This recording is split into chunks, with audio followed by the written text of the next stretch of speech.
bringing Peter over, and then I'll call the meeting to order.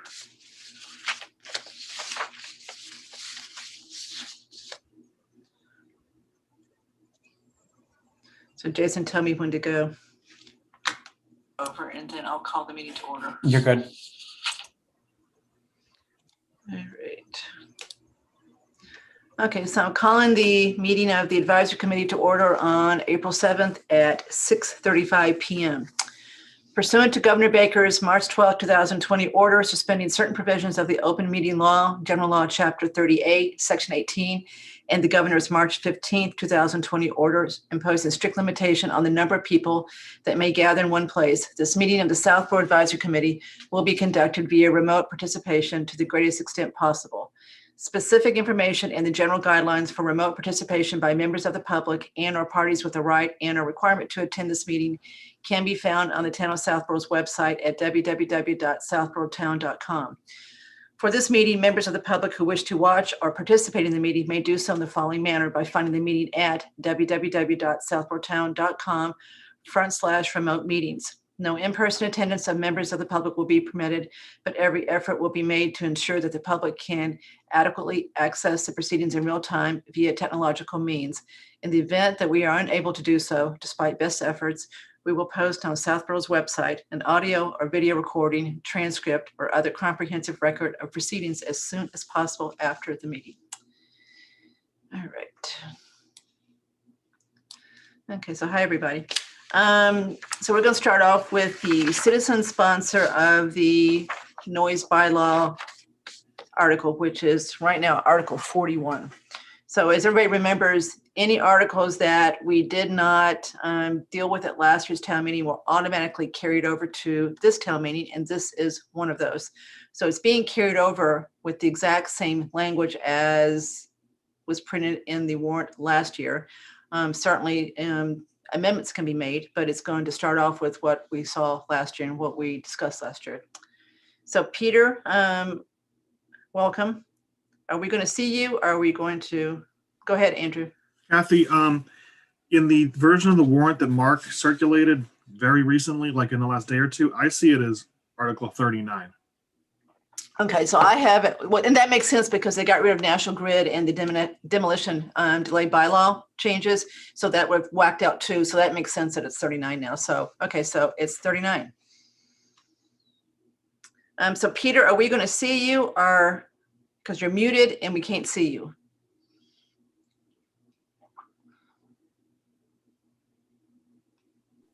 Here we go. Unmute. There you go. And is the camera working now or not? No, we cannot see you.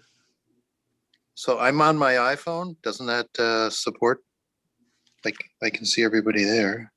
You can see us? Yeah. I haven't done a Zoom with an iPhone, so I'm not sure what works and what not. Does anybody else know? Yeah, Kathy, it should work. It should work if you Yeah. make sure he's got start video button on the bottom is not crossed Yeah. out in red. Should look like a camera that's crossed out. Oh, I don't even have that. Should be at the Bottom bottom. left. Bottom of your screen. Yeah, so you just muted yourself again. So you definitely hit the wrong That's- button here. Okay. Okay. All right, it's okay, Peter. If it's okay with you, I mean, you can see us. Yep. Okay. Okay. So, Okay, so what so- would you like to? What would you like to know? First of all, why don't you start out with what you intend to do at town meeting as far as any amendments to what you had submitted last year, so we kind of know where we're going with any changes. Okay. So I believe I sent you the updated document, or maybe 2 copies. I sent you one that has highlights. Well, if you did, I don't know you did. When did you send it? Yeah, I don't have anything. I don't have anything either, Kathy. Okay, so I'll just talk through it and then I'll send it out again. Okay, please do. Okay, so what I changed was in the definitions section, I changed the wording on item G. Let's see. This isn't going to work. Enforcing person. G and Hey, Kathy, I'm not able, obviously not able to follow along because I haven't seen a document. So, Peter, We're if you not- we're reference, not either, John. if you So reference Peter- a section, let us know. Okay. Peter, you may not even want to bother reference section. Just tell us what you're trying to Okay. change here, okay? Right. Okay, so I reworded the section on homeowners, light residential power, outdoor power equipment. And let's see, I expanded the section on intruding noise slightly. Let me see what else. I've got the last year version and this year version. Okay. The biggest change is the use of sound level meters. I eliminated that. There was objection to that. So while there's still a section in there under definitions for sound level meter, further on in the document where it talks about enforcement, that's totally absent.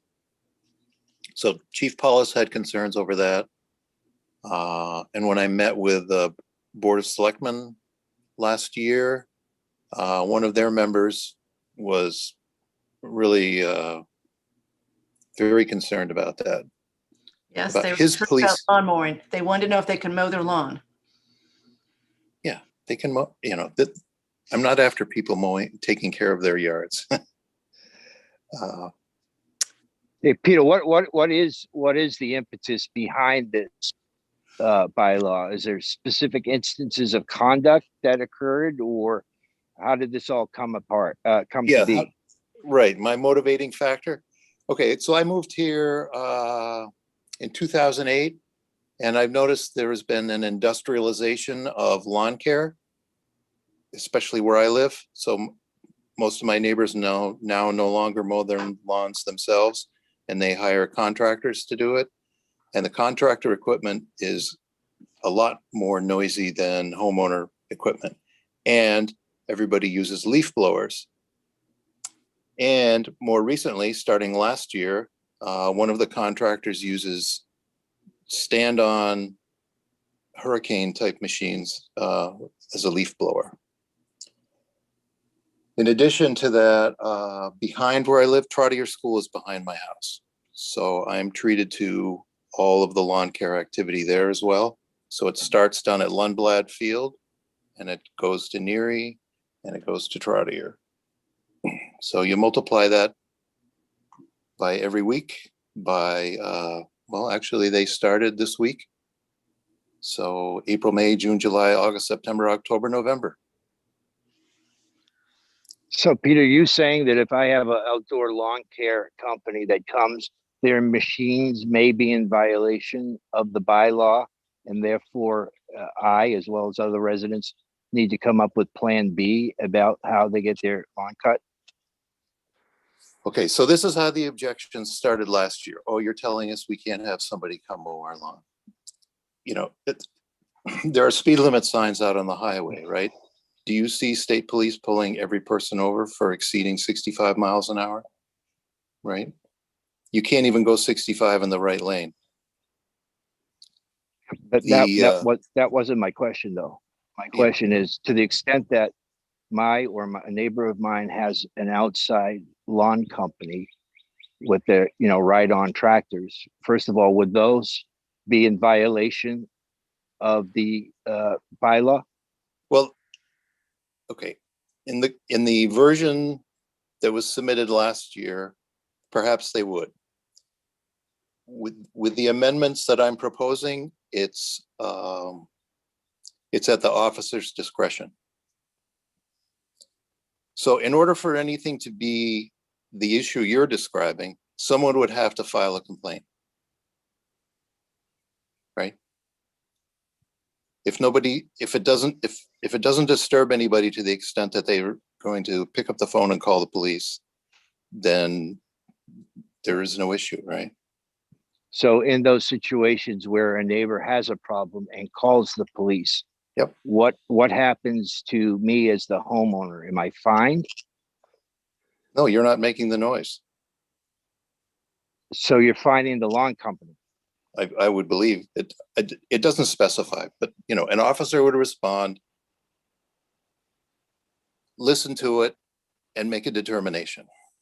So my guess would be, this isn't describing how law enforcement is going to enforce the law, right? I don't know if there are any documents that do that.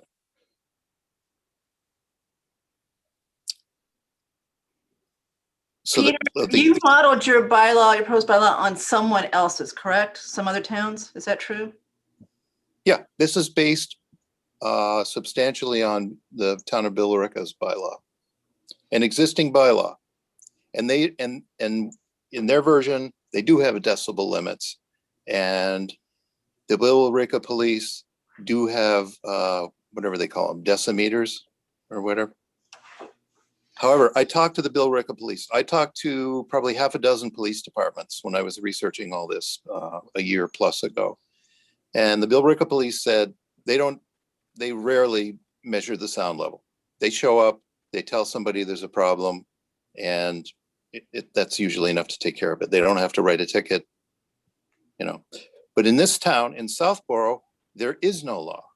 So, for instance, my next door neighbor had the service over last summer. It was, the sun was going down. It was late. Okay, it was like after 8, maybe 8:30 or something. And the lawn people showed up and they started mowing, 2 mowers at the same time, 2 guys walking around with backpack leaf blowers, and the guy with the stand-on blower. I said, you know, it's after 8. It's too late. I called the police and they showed up and they said, you know, there's nothing we can do. They're not breaking any law, you know. And I talked to the officer about it, and he already knew I sponsored this.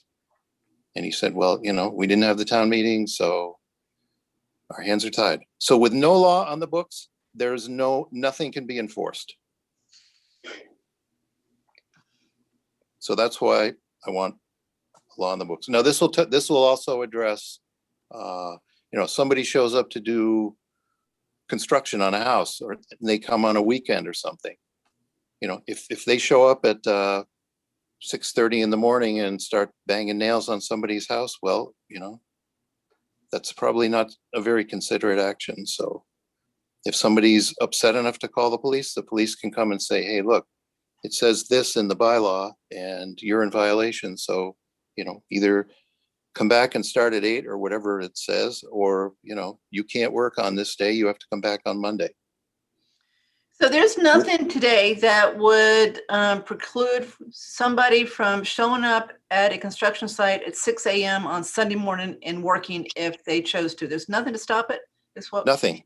And in fact, a sort of a co-sponsor on this, Lisa Dunderdale, she couldn't make it tonight.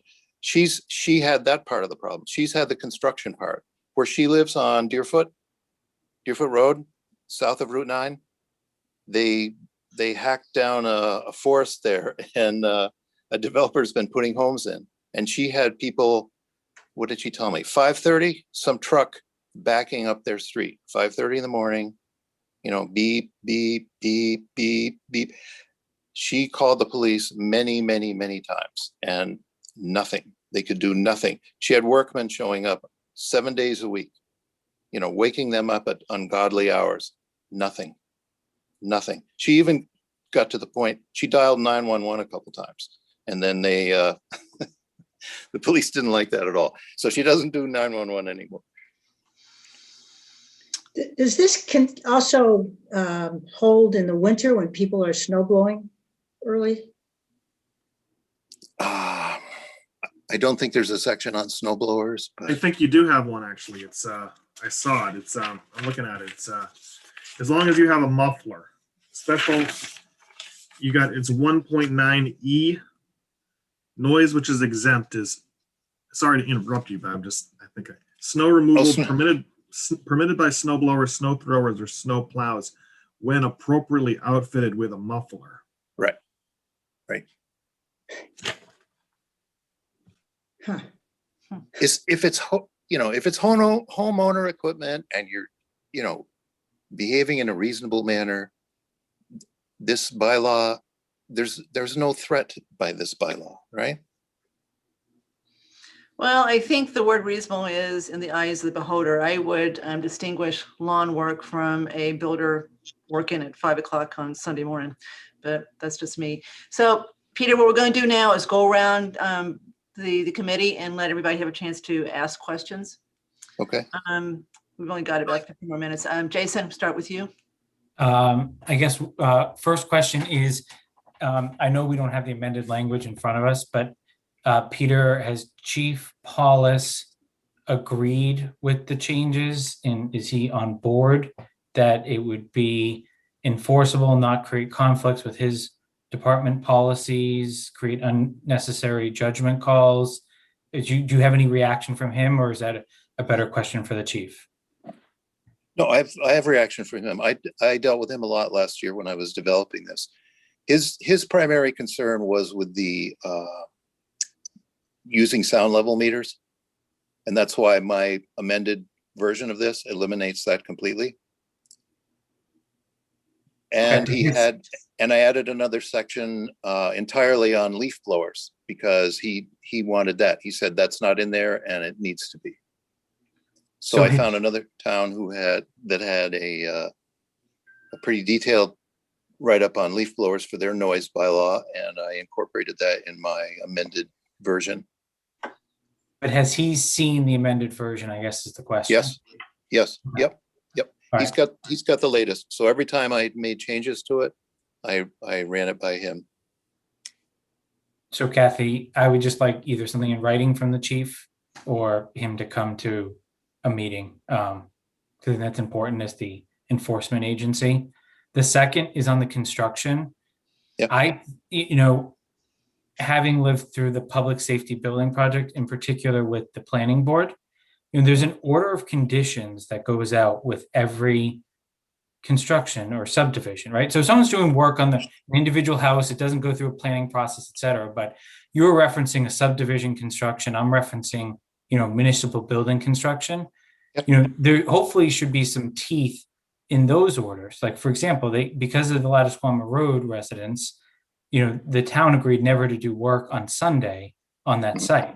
Otherwise, there was going to be penalties. The building inspector could have shut it down.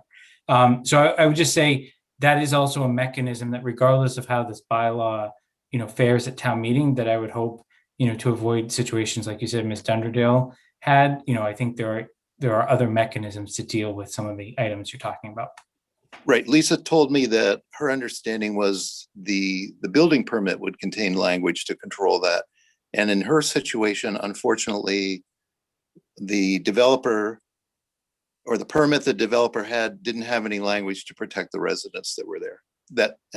Whatever language might have been in a document to protect that neighborhood was totally absent. So they had no grounds for making their, legally with the police to make their complaint. So when the police showed up, they just shrugged their shoulders and, that was it.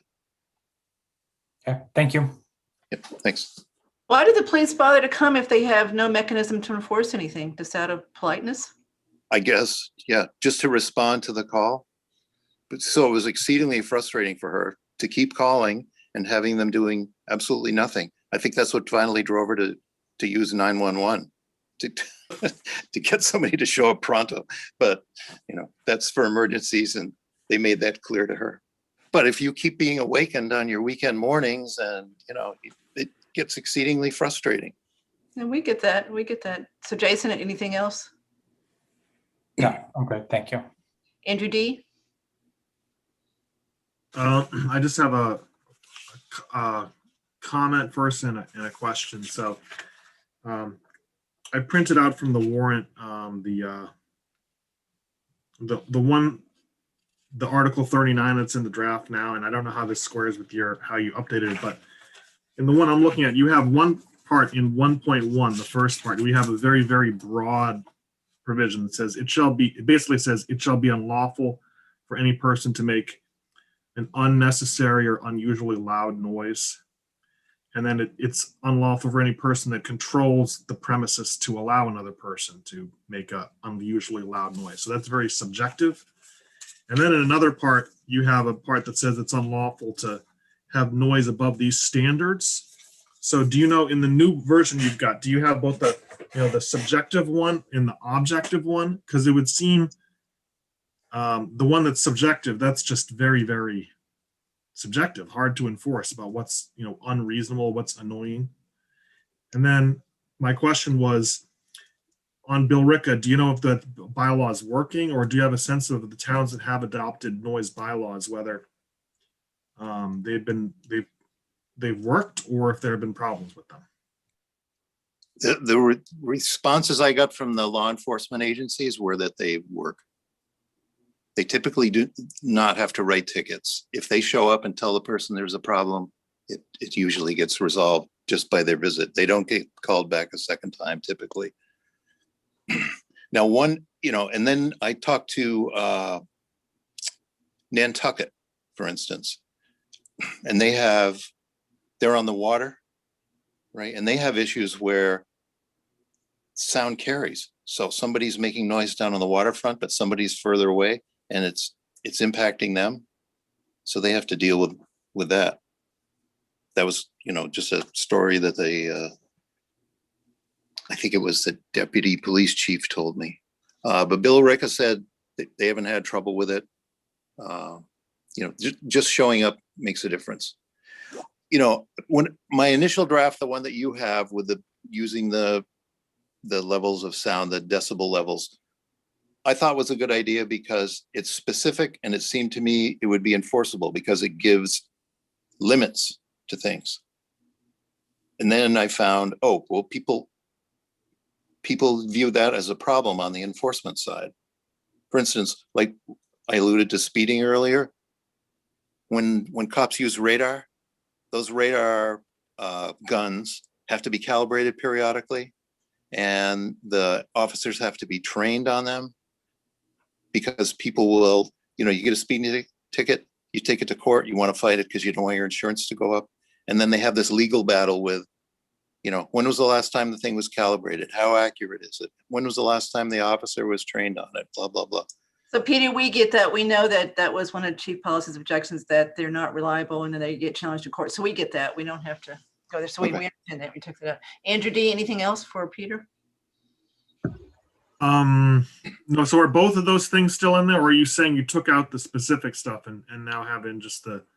Well, he hasn't, let me make clear, he hasn't taken anything out. He's got to amend this at town meeting. He's going to have Okay. written amendments to Jim Haggerty to get amended what was submitted last year. So it has not been amended yet. What's to be printed is last year's warrant article. Right. Okay. That's Kathy, all has I- the warrant been signed yet? Couldn't they change that? Say that again? I don't think the warrant's been signed yet, right? No, but they agreed, this is as part of what they agreed to do. They agreed to carry over the articles we didn't deal with last year, word for word. So then they're going to be carried over just like they were. And then you can amend them on the floor. You can't change a citizen petition either, language, until it's on the floor, regardless of Right. whether it's signed or not. Right. Yeah, because I had made these changes in June of last year. So they've just been sitting, waiting for the meeting to happen so I can bring them forward on, as amendments. Okay. Andrew D, anything else? No, thanks. Andrew P? Thanks, Peter. So, I think just in general, I think this is pretty cumbersome for a first shot out the gate. I would have probably gone with something that was more hours related or, excluded Sundays or holidays. One of my concerns I didn't see in the exemption was generators during power outages, which a lot of towns have. And another one, I think first offense is $100. I don't think a lot of towns, will offer a warning for your first offense. I think it doesn't really, I don't see here how, in your opinion, where you were talking about when the RICA goes, they just tell the person, to be quiet and then it's good. Here, I think they have to give them $100 fine. I don't know, that gives them, it doesn't really give any wiggle room here to offer, a warning. I don't know, Andrew or John, from a legal perspective, if that's just something they always get to do regardless from a legal, but I would have liked to see first offense as a warning. So Andrew, can I cut in, because we're going to run out of time here. Can we stick to, for the couple of minutes we've got remaining with Peter, just asking questions of things we don't understand rather than necessarily suggesting how he might want to change it, which should happen at some point. But for tonight, let's just try to find out, make sure we understand it. So we got enough to discuss. I think I understand what he wrote. I just don't agree with it. So you do understand, you think? Yep. Okay. I mean, I agree with what you just said, just so you know, as far as it probably should have been a little bit simpler. Judy, any questions? No questions. Okay. Mr. Rooney, anything else? Almost it. Okay. So Peter, I'll close this with, I agree with Andrew Pfaff that I believe that when you take a complicated article like this to town meeting, it's really hard to deal with it at town meeting. Most people have shown up, they haven't read anything, they're seeing it for the first time. It's just hard to absorb it all. Though these kind of articles don't do well at town meeting. So more likely there's going to be someone who goes to town meeting a lot is going to stand up and say, this should have been vetted by committee and come to us in a much more simple form. A committee that knows what should go in a bylaw, that is experienced. You'd have police chief on it. So I don't know. Fences, what should I say? Fences. Say that again. I'm not sure what you said, but anyway, maybe it wasn't you. So I don't know how this is going to turn out. You never know who's going to be at town meeting. It could pass with flying colors, but I just suspect it's not going to because it's so complicated and people come in for the first time and listen to this and they're just not going to know. And when they hear about things like lawnmowers, I have to have someone mow my yard. I have no time. I used to mow my yard till I had a baby, and then I worked full time, had a baby. I had no time to mow my yard. I have to have someone mow my yard. So I just don't know that this is the necessarily right tact. Sometimes it takes more than one town meeting to get something through. So you'll find out one way or another. I'm just telling you what I think might happen. But it's just really hard to absorb something that is this complicated all in, a few minutes, which is what has to happen at town meeting. So, but we'll see. Okay, so thank you for coming. I'm happy to talk to you offline about this if you want to call again and talk, but we just have a pretty tight schedule tonight. So I think that is probably all we need to get from you tonight. Okay, I'm also very concerned about the way they've ordered the articles for the 2021 town meeting. Yeah, I heard that, but let me just say that's outside advisory's bailiwick. So that's a Okay. DOS conversation you're going to have. I know it's late in the day. I think you're last or next to last. So I don't think anything was done on purpose. I'm not sure who actually ordered them, but it wasn't advisory. So there's nothing we can say or do as far as the ordering on the warrant. I'm sorry. Okay, All Okay. right. All right. Thank But you. I hear you. Okay. So thank you for coming. all right. Thanks for having me. Take care. All right. Bye-bye. Bye. Bye-bye. All right. Tim Martell, are you still leaving any moment? No, you're stuck with me, Kathy. Oh, good, because we're going to talk about the MIS budget, and I really wanted you to be there for this. That's good. Okay, so we don't have to jump around, then we can go stay on our schedule. So Jason, you want to bring over everyone that you think is from personnel. I don't see Betsy yet. So maybe Dorian or Barry knows where she is. Yeah, I brought both of them in. So hi, Dorian. Hi, Barry. Hi, Kathy. I think Barry is taking over the meeting for our part tonight. Okay, so Betsy's not coming? No. Okay. All right, so hi, guys. What we want to do is, your budget, does anybody want to talk about their budget? The budget is really low. It's a lot less than last year. So does anybody want to waste any time on their budget? Okay, I'm seeing no. So we're not going to talk about your budget. It's fine. Let's just focus on Article 5 as far as what we need to understand as far as the important stuff that is being changed in it. Okay, and I'll do this fairly quickly. The changes that are made to sections 1 through 13 of the SAP are all clarifications with no budgetary impact. Happy to answer any questions you may have about that, but it's pretty straightforward. There are language changes, things that we did, we thought made the document clearer, but there's no budgetary impact of any of those changes. So they're more ministerial than anything? Yes, Okay. yes. Okay. And just clarifying where certain things apply to full-time employees that don't apply to part-time employees, things like that. But there's nothing that changes anyone's compensation or what the town spends in any way. But again, I'm happy to answer questions about specific provisions if anyone has them. Anyone want to talk about those changes that sound like they're administrative? Just a clarifying comment. I think there is a budgetary impact because you did increase the call firefighter pay, if I remember correctly. That's one of the items, and that did increase Chief Achilles' budget by a Right. decent sum. Right, I was only talking about changes through sections 1 through 13. I'm going to talk about the schedule Okay, changes. sorry, thank you. Okay, so we're done with 1 through 13, it sounds like. I see no one saying they've got a question on those. Okay, so keep going, Barry, for anything after that one. So schedules A and C, which cover regular employees and part-time employees, on a regular basis, we need to increase the ranges so that people don't bump up against them. So on a periodic basis, we do that. We look at data from Brian Ballantyne, and this year we're recommending the ranges be increased by 1.9%, which is the 3-year average CPI increase over that period. That could have a very minor budgetary effect, only affect people who are bumping up the maximum of their job grade. So not significant. The other 2 areas where we made changes were, as Jason pointed out, Schedule D, the fire department. The chief came and wanted to make these changes to more accurately fit what was actually happening in the department. Now, the old Schedule D, or the one that's in the SAP now, had not been changed since 2004. So a lot of changes have taken place in the department since then. So there are job title changes and there are compensation changes that he recommended.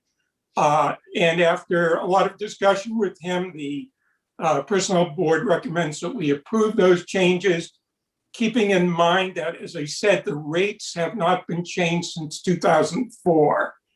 So while everyone else has gotten increases annually over that period, these tasks were not, there was no increase in the compensation.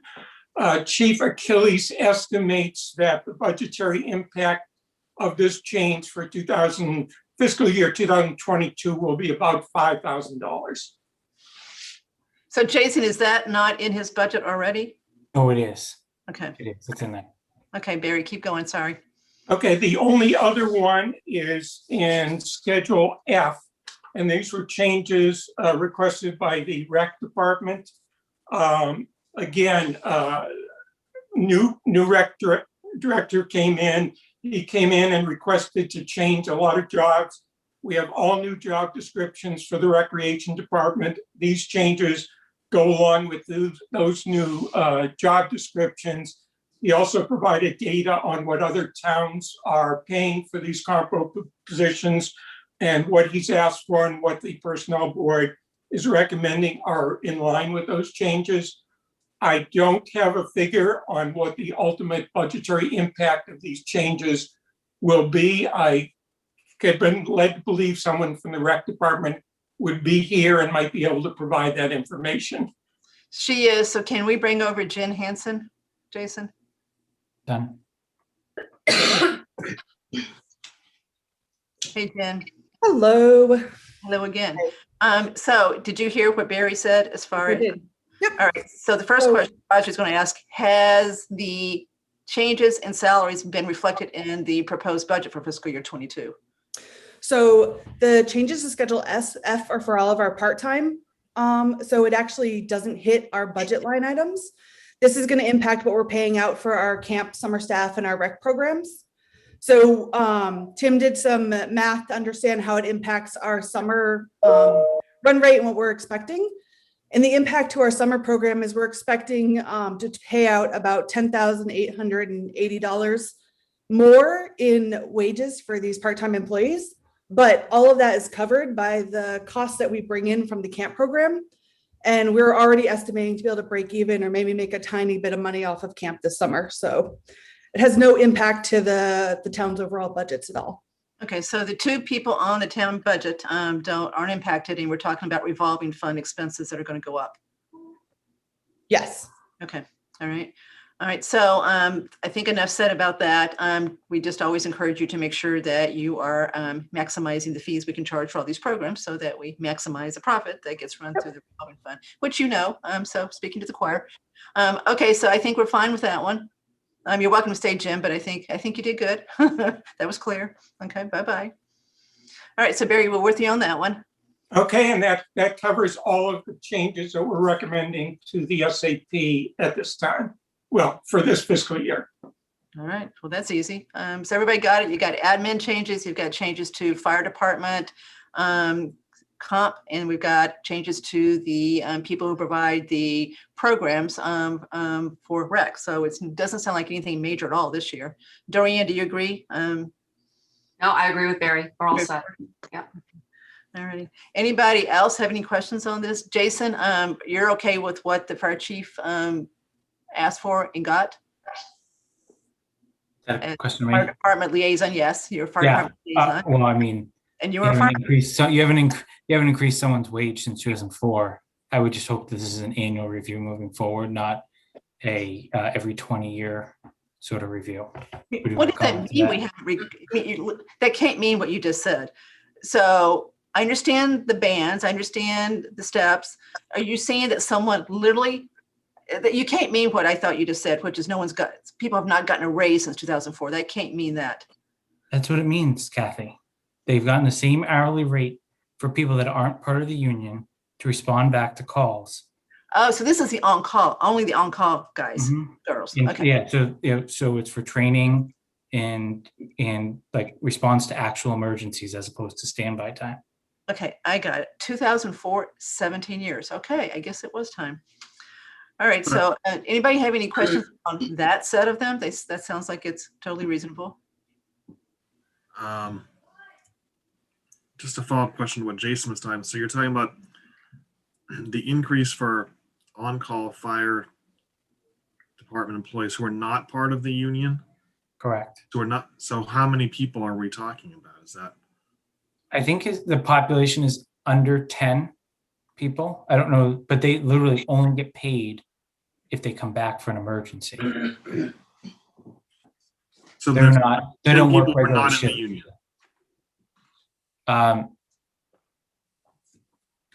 Yeah, it's less than 10. I don't know the exact number Why aren't they in the union? Yeah. Jason? because they're not full-time employees. They're people that have other full-time jobs that have the requisite training and serve, in my opinion, and I'm clearly biased here, but they serve a critical need to the town because they're augmenting the 4 to 5 personnel that are sitting in the station every day, right? So if an emergency happens now, that whole station leaves. What happens when that second call comes in? These are the people that live nearby or coming from their homes and grabbing the second ambulance, grabbing the second fire truck and coming because things usually happen batches. Or if you have a bigger emergency, they need those folks plus mutual aid. So union contracts don't cover non-full-time firefighters, part-time firefighters, on-call firefighters? Is what you're saying? Okay, I didn't know that. Okay, so that's great. I've got a couple questions, but I'll wait. So Jason, do you have any questions for either Dorian or Barry? Yeah, I guess this committee had an extensive discussion about Article 11, and I know they nominated me to come talk to all of you back, I think it was November or December. Do you know when you're going to bring forward potential changes, or are you not proposing changes related to the vacation and sick time discussion? After we met with you, Betsy and I, and Mark Purple met with town council, town labor council, to discuss some legal issues related to how we could go about making the changes that you were talking about. After the meeting, we requested a written legal opinion on that, which we requested, I would say, in either December or January. We're still waiting for that opinion. So that's the current status as far as I know. Jason, what do you mean about Article 11? Well, why are you calling this Article 11? Just close out. Isn't that where second vacation time is in the SAP? Section 11. Section, sorry. Thank Not you. articles. I'm looking at Section. it. Okay. Section 11 of the SAP, not Article 11 of the warrant. So Barry and Dorian, I guess, given that that discussion started here. Obviously, your board wanted to hear more. Is there anything we as advisory can do to advance that discussion so that there's resolution? Like, I don't want to be sitting here a year from now, right? And you may come back and say, there's nothing we can do and here's why. I hope that's not the answer, but Yeah. I mean, to have asked for a legal opinion back in December or January, whatever you just said, and we're sitting here on April 7th. I mean, I looked at plenty of other towns' SAPs. None look like ours on that section. So I got to imagine someone that's well-versed in municipal law related to employees should be able to deal with that in some sort of due course. Yeah, and we'll circle back with Mark to find out what the status is of that and put some pressure to move that forward. I will say that it's clear from our discussions there are things we can do, but I think there needs to be a discussion maybe between our board and your committee on what exactly you want to do. Rather than, I don't think, and just I want to apologize for Betsy, she's under the weather. She wanted to be here, but she couldn't make it. But I think we feel we need direction on what you want to do. But clearly there's space there for steps to be taken. And once we sort of have the parameters of what we can and can't do, maybe we can sit down and figure out what makes the most sense. Sounds like a good plan to me. I'm good, Kathy, thank you. Andrew D. I don't have any questions, thanks. Andrew P. Questions? Judy. No questions. Mr. Rooney. Kathy, I stepped down, recused myself on this whole discussion. Okay, sorry. I understand. Tim. No comment, Kathy.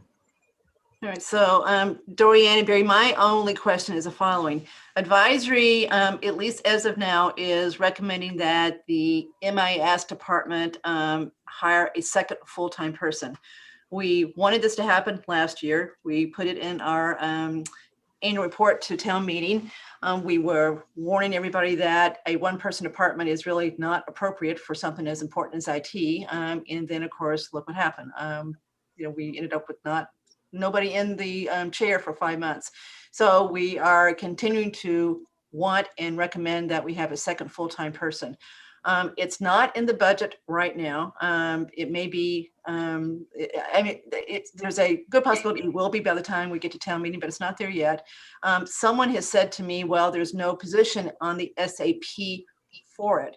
So my question to you two is, do you agree with that? And if you do agree, is there a way we can find a place for a second full-time person that works in the IT department, whose title would be something like assistant manager?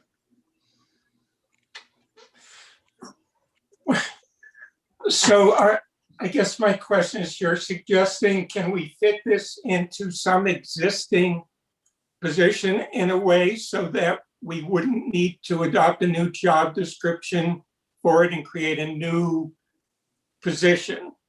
That's a tough one, and we run into this all the time because of timing issues, that people want to create a position in the middle of the year and we don't have the authority to do that. Well, this is effective July 1st, 21, so for fiscal year 22, but you still would, if there's a change, you'd have to include it in what you're proposing for Article 5 for this town meeting, if that's what needs to be done. Now, the alternative is to put money in the budget for a contractor and let the new person use that money for the first year to add on. But we prefer that this person be an employee full-time. And so we do want to at least get this on your radar, because I think it is at least a reasonable possibility it's going to maybe want to be happened. And so we need to make sure we've got the ability to let it happen. And we've actually had this issue come up recently with the library, but I think, speaking for myself, if you are in a situation where you think a hiring could be imminent, that your expectation is that someone will be put in that position soon after July 1st. I think again, speaking for myself, I'd be open to adopting a job description and getting it in the SAP, assuming we could do that in time. But Dorianne may feel differently. I can't speak for other members of the board. Again, this came up recently with the library where they wanted to add a position, but didn't intend to fill it for a few years. And we were not willing to put it in, given that they didn't know when they were going to fill it. But this situation sounds to me like it's different. So I would be supportive of that. But again, Dorianne may have different feelings. No, I agree with Barry. I would be supportive of that, but we do have a process for adding. We have to add the job description. It has to be approved. You have to get the money in the budgets. So you may have to use contracted services to start that position off. We may not get that done before town meeting and get that into this SAP for a change. Okay, but That might be an Dorianne, option. Dorianne, you know how to do this stuff. You've done this for a long time. Can you get it done? If you wanted to get it done, could you get it done for July 1st? Well, someone would have to write a job description. Barry, correct me if I need a change here. You have to submit a job description. It would have to be approved. The money would have to be put into the budget. And that would include benefits. So you'd have to involve Brian Valentine, obviously. Yeah. But there is a process for doing that. And it's not a simple process, but we'd have to approve it. It would have to be adopted. Could it be done? I would, just have an emergency meeting. I'm sure we could. But again, I'm not going to speak for the whole board. I'm agreeing with Barry. We could get it done if we need to get it done. But right now, we Well, don't I have think you're going to anything in hear front about of this us. pretty quickly. So advisory meets with Board of Selectmen next Tuesday. And we've got very few differences, I believe, but this is one that we don't know what they think. They may say, oh, we agree with you, but we don't know that. So it's going to come to a head pretty quick. Betsy knows about it. I've already mentioned it to her, so this is not going to be a surprise to her. Brian Valentine is well aware of it. So anyway, I'm just, this is a heads up that you may hear back from us pretty quick, or somebody, as far as trying to get this pulled off by July 1st. A new person starting April 20th. And so it seems to be the consensus that we want to give him the ability to decide what he needs. But if we don't have the ability to do it, then you kind of hamstrung him as far as doing this. If he wants this person, we want to be able to give him this person. So that's why it's kind of time sensitive for July 1st. Okay, so. Kathy, Go ahead. I'm I was sorry. gonna say, Kathy, couldn't we do this at a fall town meeting? It seemed like the selectmen were leaning towards that. Yeah, you could do it fall town meeting too. So it does look like there is reasons starting to pile up to have a fall town meeting. So yes, you could certainly do it there too if we can't pull it off July 1st. Kathy, I would read what Tim Lit just put in the chat too, because I think that's may negate some of this conversation. All right, where's Tim Lit?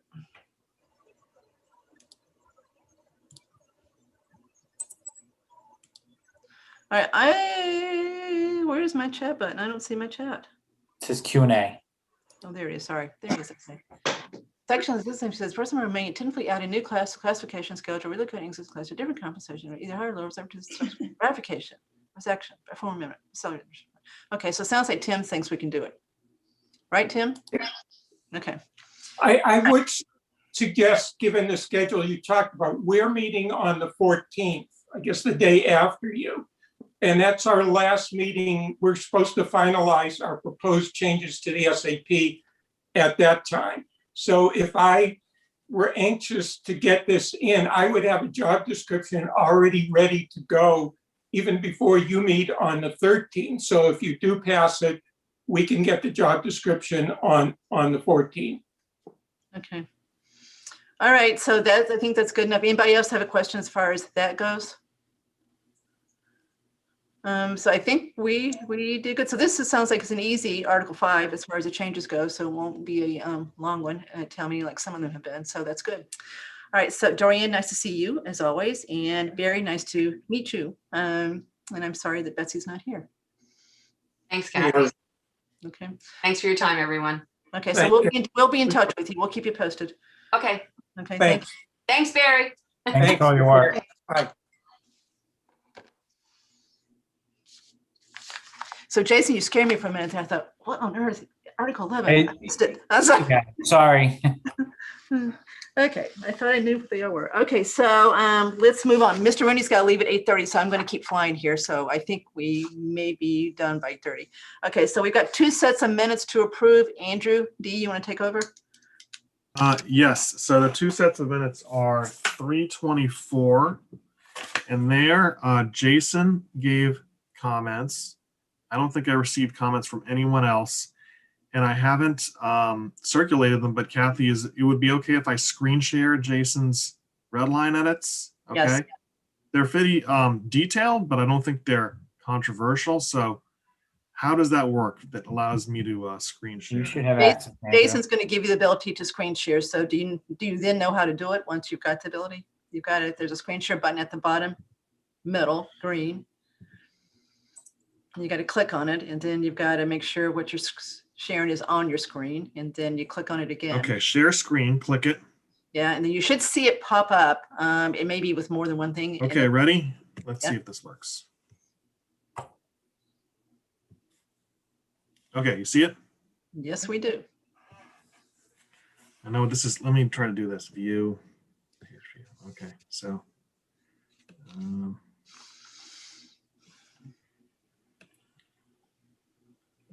No, this is not the most efficient way, but.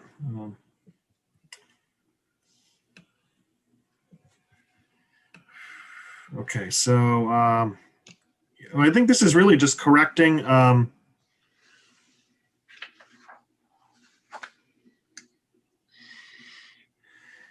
Because Jason presented the PowerPoint about the capital planning recommendations, it's really just clarifying things about his presentation.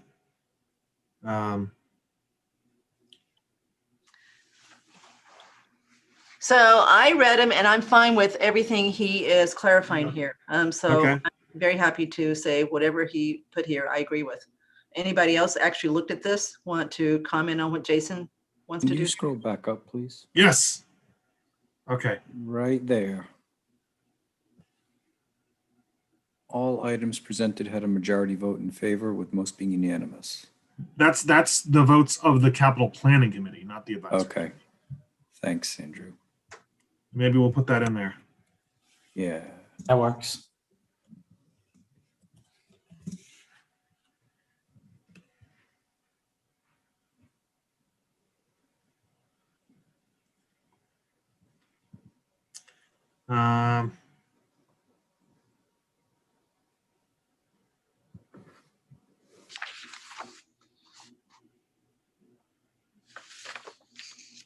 That's about it.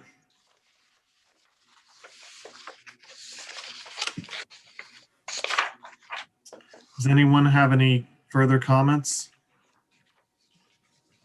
The only other one I had on line 149, Andrew, did Yep. we talk about the meals tax? Or did we just, was it part of the agenda? We didn't talk about it. I think I you have don't a different remember line. that was on, show me the agenda. I don't remember the meals tax being on the agenda for that night. Was it? Does it say we talked about it? Well, it just says Nope. meals tax, and I just didn't see any language on it. Wait, what is it? You're comparing the agenda to the minutes. No, I'm just saying it says meals tax and doesn't say we All I did it. said, that's okay, so I know. So all I said that night is that maybe one area that the Board of Selectmen disagree with us, they are also concerned about the effective date. So I did say that. So that's what I was talking about there. So Okay. I did Yeah. mention that. Well, if there's no further comments, I'd like to make a motion to approve the March 24 minutes as amended. Second,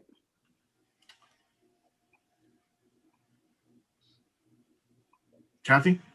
Any further discussion? And if not, roll call vote. Judy? aye. Cook, aye. AD? Aye. Jason? Aye. Tim? Aye. AP? Aye.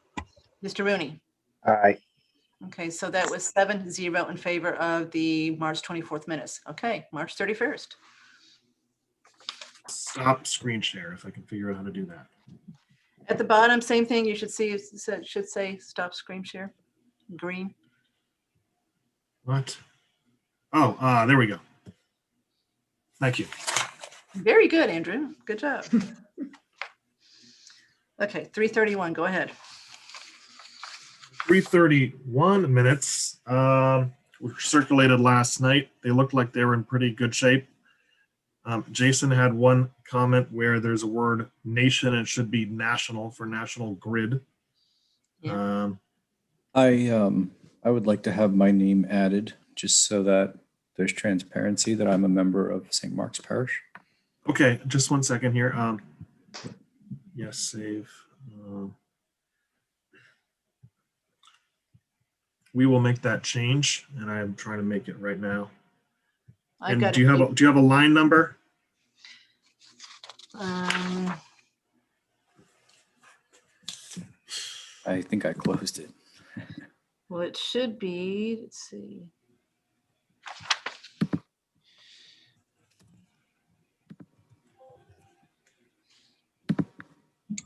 $77, I think, Andrew. Yep. Yeah. So we'll put A Mills and Just say Casey stated that she, I guess, TM and AP. okay, yeah.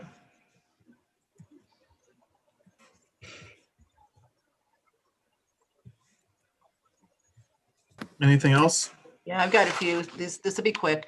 Okay. Go to page, so go to line 19. Uh-huh. Sorry, line 18. Go ahead and put Brad's last name there, Blanchette.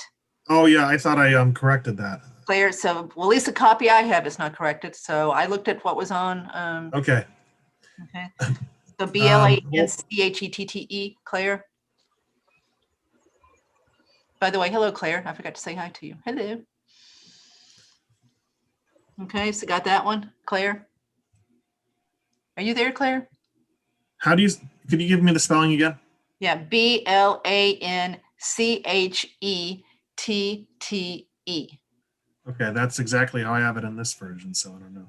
Okay, well, I'm sorry, maybe I'm looking at a previous version, but the one I'm looking at is not there. All right, so I hope I don't waste your time here then. Then what's not added there too is Catherine. She was there for trails, so we got everybody else listed but her in that paragraph, unless you added that. So Catherine. It's at 90. It comes in. I know one she's on second. 90, but she's not on, she should be under paragraph 3 also. You listed everybody else but her. You got Andy, you got Mark, you got the 2 St. Mark's guys. Okay, okay. So I put her there, just say she was there too for the trail. Okay. All right.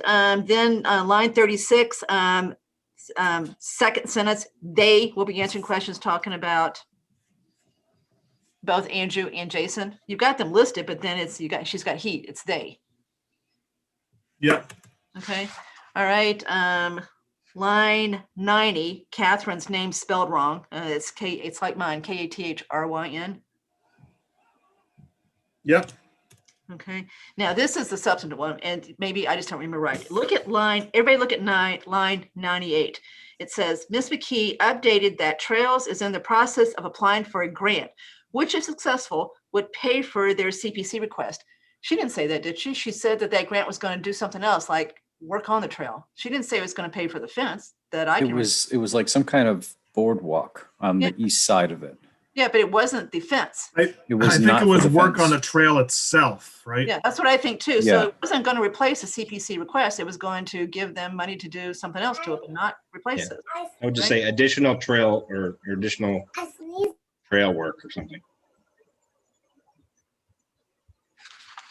Okay, Andrew? I hear a boo. Okay, this one's substantive too. Next page, in the grid where we were voting, the very last one, general liability insurance schools, there's a comment over in the right box that says this was previously voted, but they never changed. No, it wasn't. So get rid of that. That applies to Algonquin exempt debt, the third one down. That's the one that was previously voted. Okay. I'm looking at the chart again. What needs to be changed? 945, the last one in the chart. Yep. Yep. Okay. That comment over on the right under the vote is incorrect. That does not apply to that vote. It applies to the third one from the top, the Algonquin exempt debt. That's what we had to revote.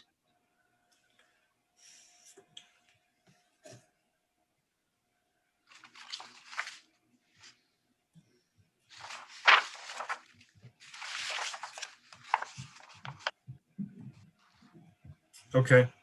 Okay, two more, next page, line, and you may fix something already, line 127, it's not finished. So maybe it's finished on the version you looked at, but mine just starts off with the 2 capital planning and nothing comes after it. So in other words, the 2 capital planning boards didn't vote. That's what you're trying to say. They didn't vote. The 2 capital planning members didn't vote. So mine just says 2 capital planning and nothing after it. No, mine says the 2 capital planning committee members, JM and AP, did not vote. All right, so obviously I'm looking at an early version here. Okay, next one, sorry guys. Next one, 130, this one's important because this vote's wrong, but maybe this got fixed. The vote on 130 is 401. It's not 400. Mr. Rooney abstained, so he should be a 1 there.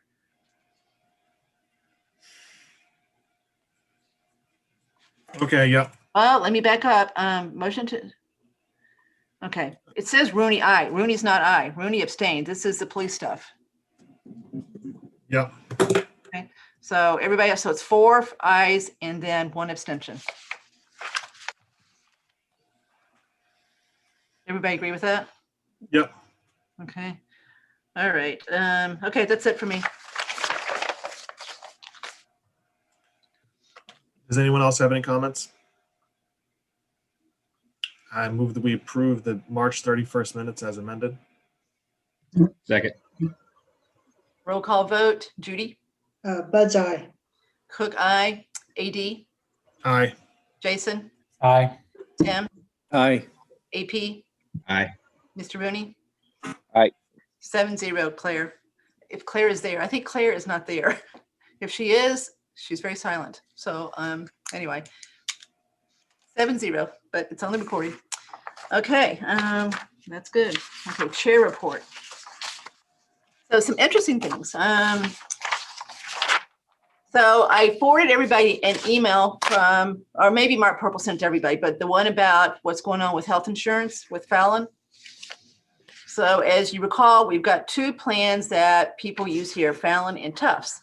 Fallon has decided to pull out of the commercial market. They're still going to do the Medigap piece for retirees, but not for active employees. So they're pulling out. So we're going to end up with 1 choice as far as that goes. But more importantly, Northborough and Algonquin together, their consortium, they only use Fallon. So they're going to have to go back, as Mark Purple says, to the drawing board.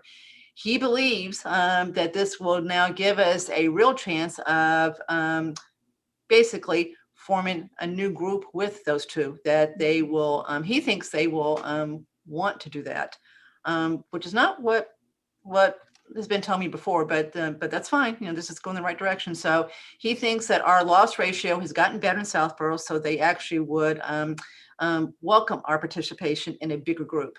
So obviously there's more to come on this, but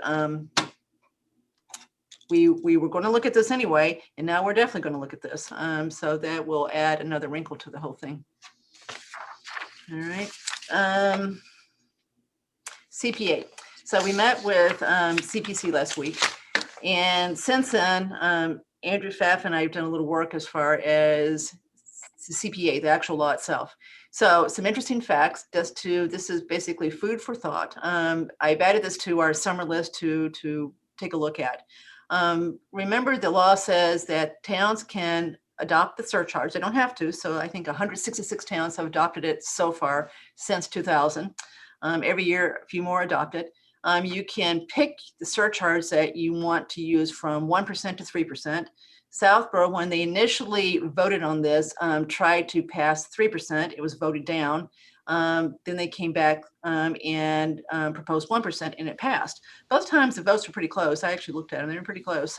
It's a ballot question, so it's actually a town election vote. And Mr. Martell, please feel free to weigh in here if I say something wrong. as far as what this surtax is. So took a look at it.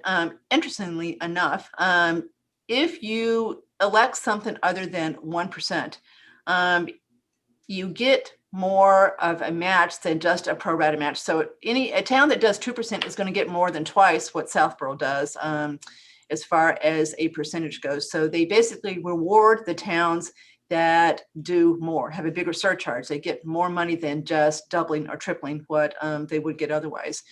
And depending on the wealth of the town, which is measured by, in part, taking the total value of the town dividing by the number of people, and ours is 200 and I think 80,000 or so, or something like that per person. Towns that have a lower number can end up with literally 100% match, which I didn't know. So they're again trying to help towns that need an economic boost to do that. So Kathy, one thing, it has to be 3%. It's not just more than one. it has to be And 3 to get the extra money. correct. And it's a combination of the wealth of the town plus the size of the town. Okay. 50-50. So the less wealthy towns and smaller towns, a combination of those two, there are towns they get 100% match. I went through it this afternoon. There's several I found. I didn't look at them all, but there were several. Southborough, they rate you. They put you in groups. They divide you into 10 groups, and so you're either group 1 through 10. And so Southborough's group 8. So group 1 gets the most extra match, and group 10 gets the least extra match. We're 8. Towns like, well, interesting enough, Wellesley is 10, which you'd expect. I always go to the W towns. Wellesley's 10, but Weston's 9. So I'm real surprised Weston is 9 if Wellesley's 10. But anyway, I digress. So I think that I don't know if you caught what Andrew said last week at the meeting.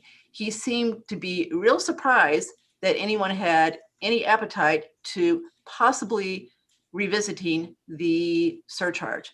And I think we definitely should at least talk about it because anytime, we can invest $1 and get a return on it immediately from the state, I don't know why we wouldn't consider it. Again, the money that would come in from the state, the extra money, is coming from outside. It's not coming from the tax levy.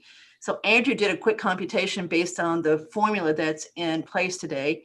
And he thinks if we were to increase the surtax to 3%, we would get not only 3 times the state match because we went from 1 to 3, but another $138,000 on top of that. If you look at what's coming in today on the fees that support it, at the end of 19, they doubled the fees that are used to fund this. So the money that's coming into the trust fund that funds this is enormous compared to what it was. It was through February, I believe, $27 million has come in compared to 7 from the previous year. So there's a ton of money coming into this trust fund now that wasn't until they increased the fees that fund this. So that would also increase the amount of money. But just tripling the surcharge from 1 to 3% would increase what we would have going into the CPA bucket by $1 million. So we go from about $500,000 to $1.5 million. And that's before you consider the total impact of the increase in the size of the overall state trust fund. So I just don't see any downside to at least looking at this. And Tim, again, you weigh in here, you were on CPC. I'm not sure what CPC has talked about over the years. I'm surprised this hasn't been brought up before now, but maybe it's because the money's growing so big. Yeah, so if I remember correctly, and I might not, and I don't want to get in trouble here, previous advisory boards they did not welcome the CPC tax particularly at all, let alone expanding it. I think Andrew alluded to that last meeting. He did. He definitely did. Part of it is just a kind of an anti-tax mentality, but the other part was the fact that for a period of time, the match was decreasing. And if the match had continued to decrease, then you have less and less of a reason to support it.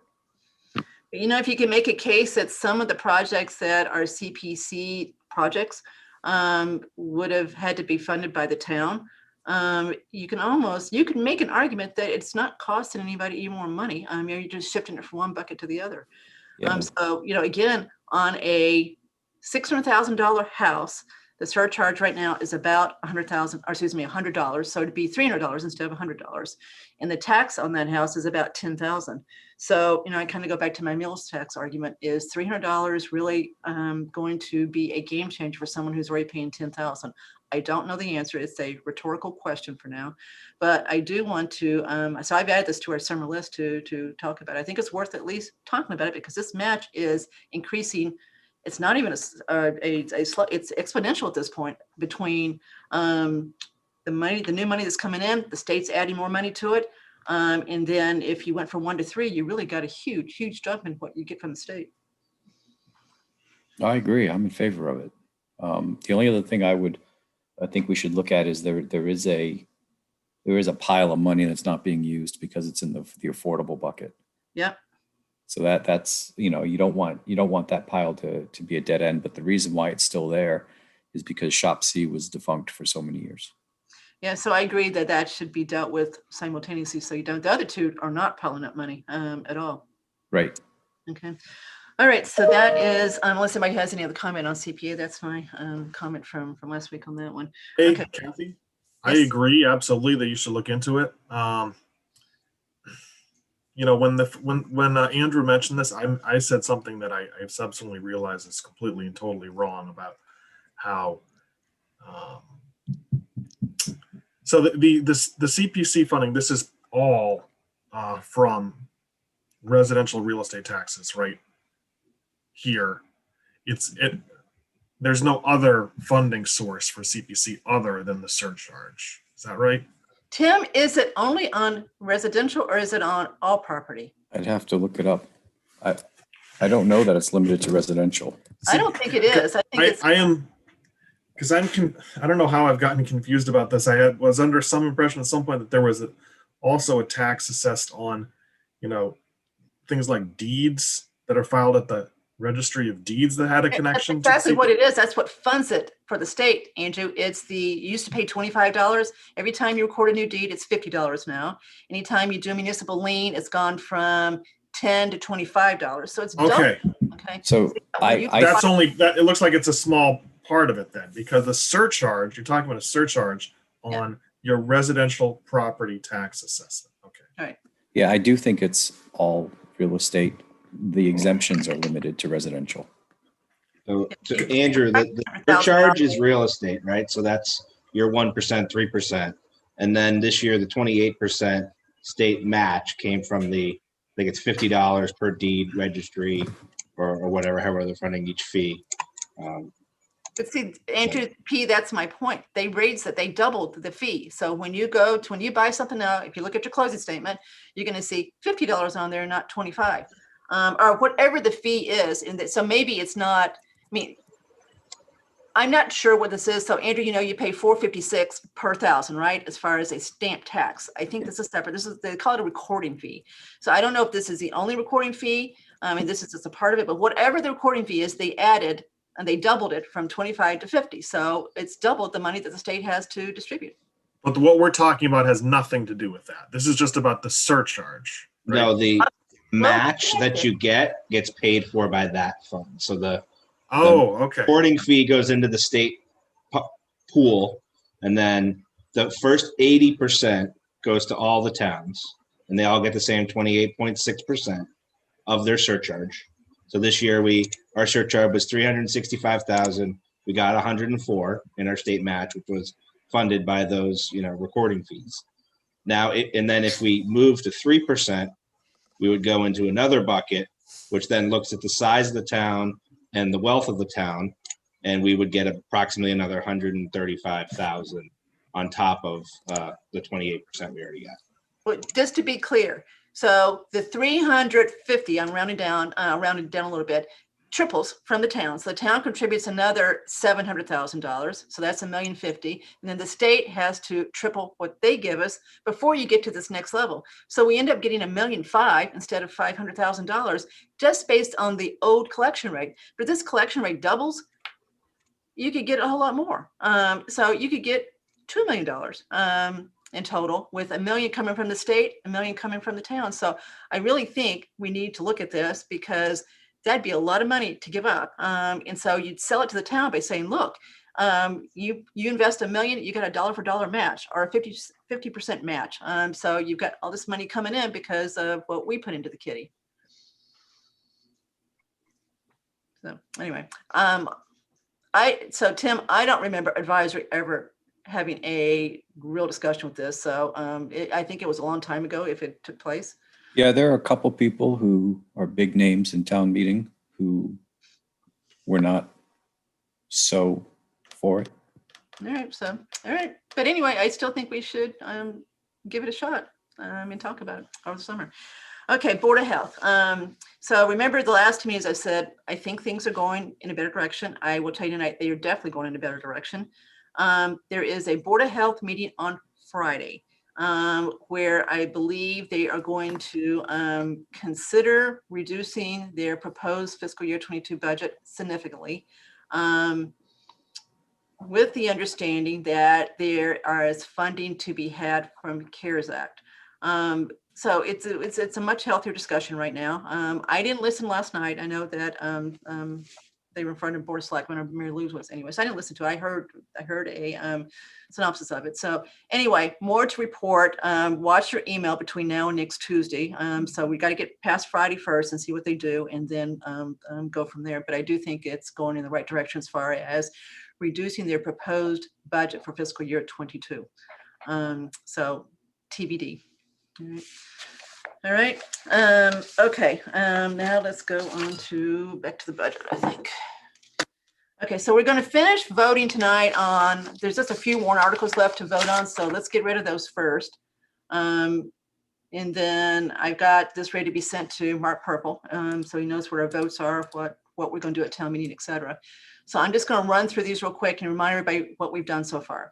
So we have voted on 1 through 4, which you should expect to see on the consent agenda. They're working on those, and there's like 15 or so on those right now.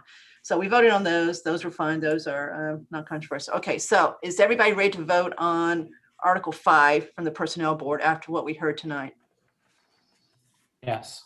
Okay, so I see no one say no. So let's go ahead, and I'm just going to run through these one at a time. So Andrew D., you want to make the motions for these, and Andrew P., do the seconding? I move that the advisory committee support Article 5 at town meeting. Second. Any further discussion on Article 5, which is the annual Personnel Board Salary Administration Plan changes? Do we just want to say draft warrant? Because I don't know if it's final, right? Okay, so say draft. Claire, are you here now?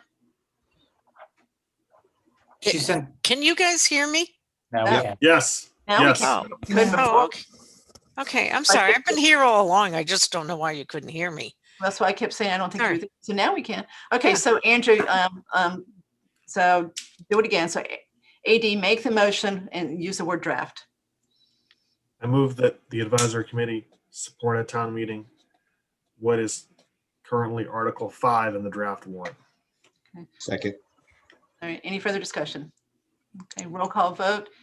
AD, Aye. Judy, Aye. Jason, Aye. Cook is aye. AP, Aye. Tim, Aye. Mr. Rooney. Abstain. So you're abstaining, correct? Correct. Okay, so 6-0-1, Claire. Mr. Rooney is abstaining. Got it. Okay. Article 6 won't be there, which is if they need to transfer some money before town meeting and before advisory and board selectmen do it at the end of the year, they put something there. There's no need to. Right now, there's no need to do that. So we're not going to even, that's not going to be there when it's printed. So no one bothers. 7 is the budget. 8 is the water budget. 9 we voted on, which is a $250 to OPEB. That's done. 10 is capital. We voted on that. 11 is capital. We voted on that. 12 is to replenish the $10,000 insurance deductible. We voted on that. We voted on Article 13, which is the $100K for John Parent to use when there's emergency repairs that weren't budgeted. Article 14 is also capital. That's the PPE fund for the firemen for their equipment. I am going to skip Article 15. We're going to come back to that next week. Okay, so 16 through 23 are the CPC articles. The first one is their normal admin article where they have to vote to allocate what they receive to the various buckets. 17 and 18 are the two dead articles from previous town meetings. One is 84 Main Street, one is the library facade work. And then they've got 5 that are substantive projects, 2 from last year that were carried over and 3 new ones. So is anyone not ready to vote on the CPC articles? And we'll do this in draft form. They don't, let me just say this, they haven't finished their language in this. They've sent it to Mark all with all kinds of red and asterisks. They have not voted on the actual language in these articles. So we could at least take the temperature tonight as far as the projects go to see where we stand. And then wait to actually vote on the actual article when we see it. Or just not vote and wait till we see the actual article. So what would be your choice here? I actually don't know that these articles are going to pass unanimously either, especially the new ones. So I think there's probably some. The administrative and debt payment ones? Well, no, those sure, those are fine, right? Those are easy. So we can Are vote. those ready? Okay. Yeah, those are, well, I mean, the language is probably ready. I'm not looking at the actual language. I'm looking at the description of the article. So those are probably ready. So we can get those 3 out of the way if you want to. But do you want to wait on the 5 project ones till we actually see the language? I've had it described to me as just full of red, and they're not voting until at least next week as far as the actual language they want to see in the warrant. We have to re-vote it anyway. I mean, maybe we should vote on the actual language in the warrant article before it's over with. So let me do this. Let's vote on 16, 17, 18, which is the admin article and the 2 articles to fund the debt that was previously approved. So these are perfunctory ones that have to be approved. Does anybody have a problem with doing that? At least getting those 3 done? Okay. All right. So AD, you want to take over at 16, 17, and 18. I move that the advisory committee support at town meeting articles, Draft articles. draft articles 16, 17, and 18 in the current draft of the warrant. Second. Okay. Any further discussion? Okay. Roll call vote. Judy? Bud's eye. AD? Aye. Cook is aye. Jason? Aye. Tim? Aye. AP? Abstain. Mr. Rooney? Aye.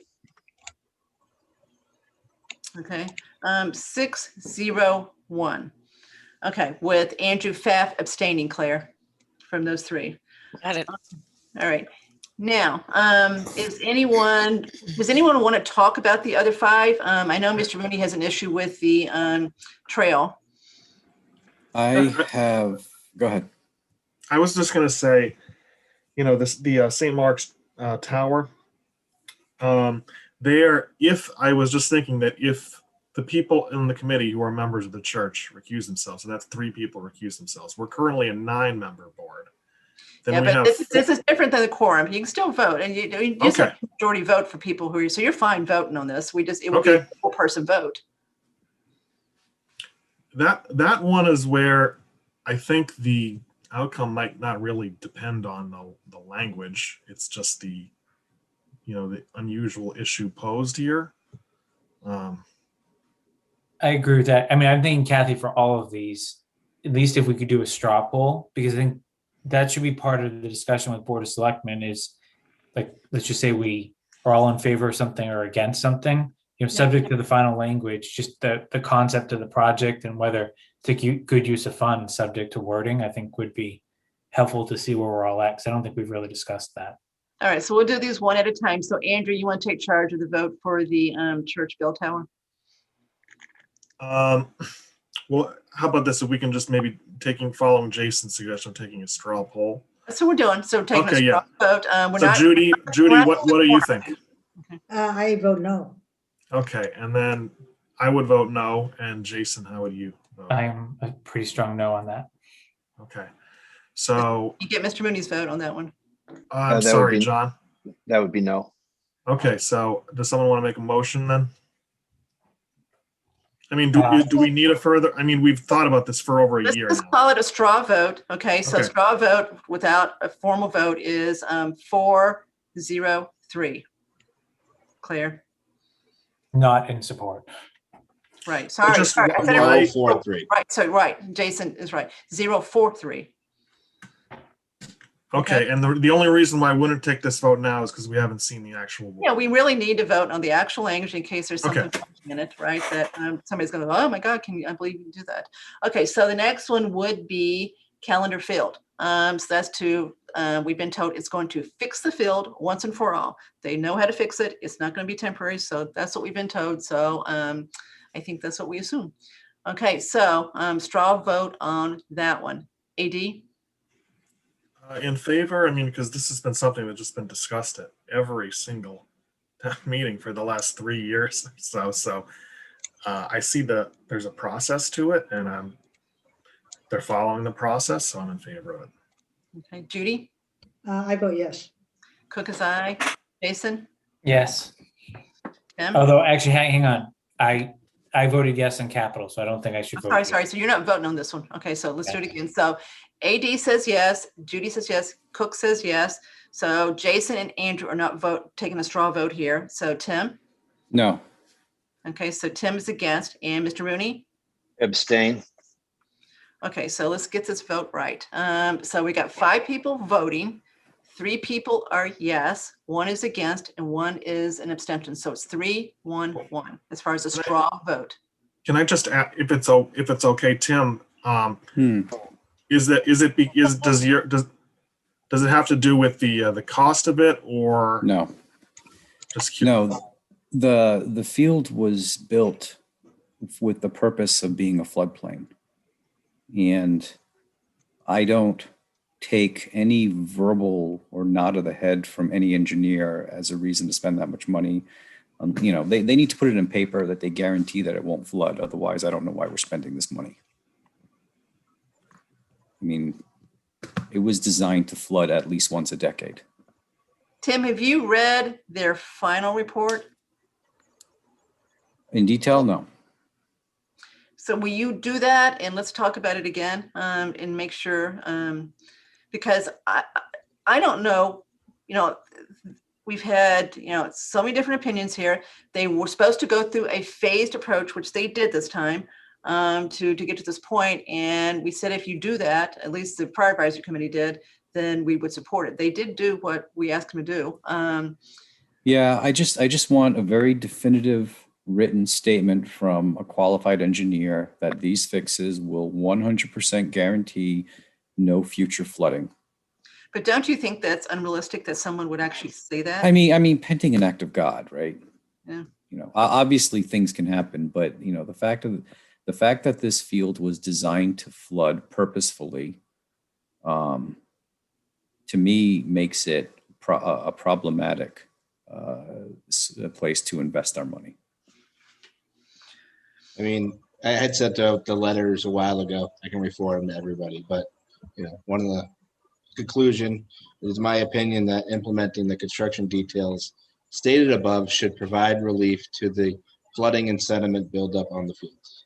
Should provide. Should. I want to hear will provide.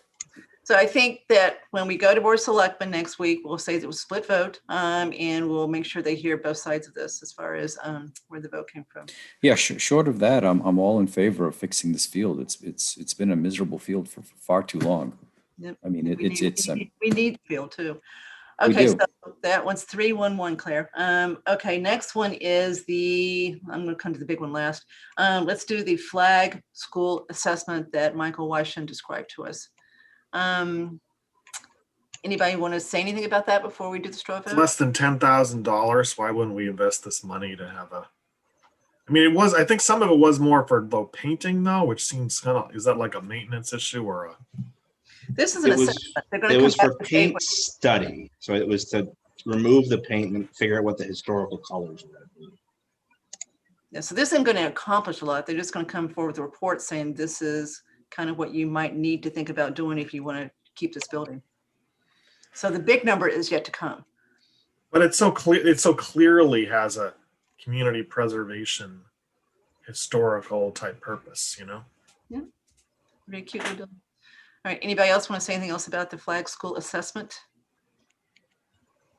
All right. Okay, again, straw vote here. So AD, In favor. Judy, In favor. Cook is in favor. Jason? Yes.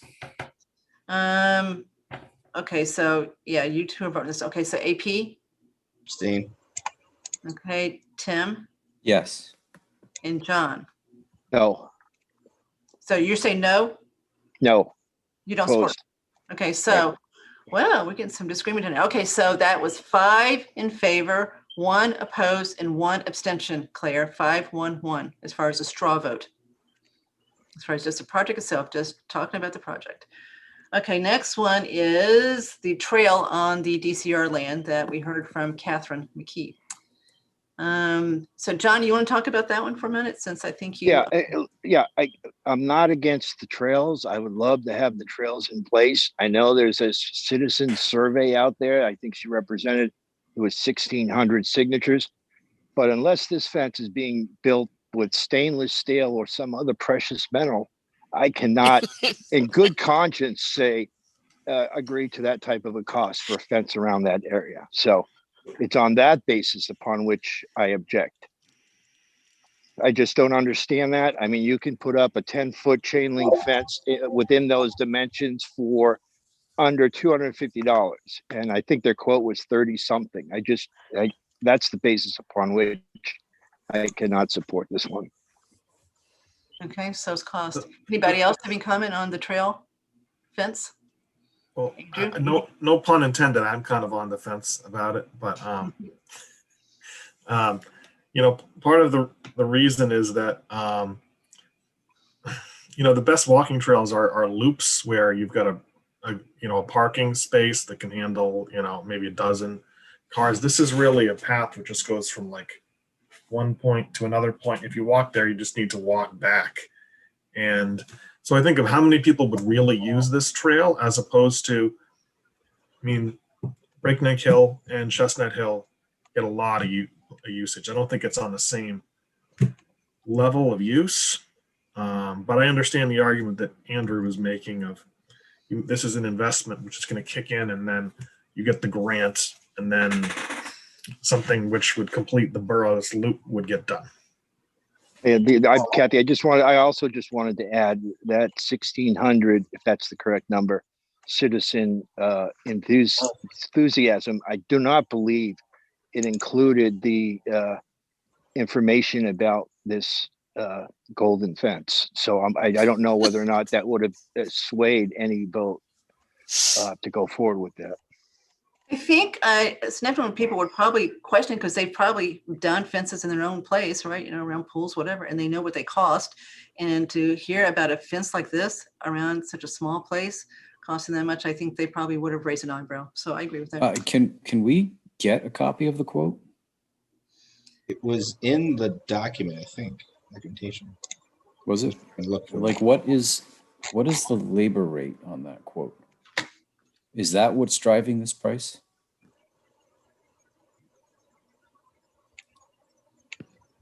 One would Unclear to think me they would- whether it's prevailing wage. I don't know if they're subject to prevailing wage or not. I assume it is because it's. They are, yeah. But are we sure? I mean, there are projects that are small enough that they're not. That's why I asked the question, because obviously prevailing wage leads to gold and everything in terms of the cost compared to what we would all pay as homeowners to do the same thing. So can someone, does someone have the time between now and say, end of day Sunday to look at this closer? Look at the quote and maybe push back on it a little bit, even talk to whoever gave him the quote and really try to understand why it costs so much, that we really are having trouble with the cost. It's not the concept, it's the cost. In the big scheme of things, it's not that much money, but still. But does anyone else share my concern though about how many people would actually use the trail though? Guess no. Well, let me say this, Andrew, taking the other side of it. The way they want to connect it to the next part of it that goes up behind Pine Hill Road and connects to the Appalachian Trail that goes back there is a little bit, is quite dangerous. To expect people to jump onto Pleasant Street there is really dangerous. That's it's narrow right there. So I know if they thought they might have a plan to do that, but they don't need to assume people are going to walk on that road to get there. So I wish they'd solve that problem too somehow, so that people aren't expected to walk on the road to connect the two parts there. Kathy, But do you want me to put the fence estimate up? Yeah, go ahead. So Jason's got to give you screen sharing abilities. All set.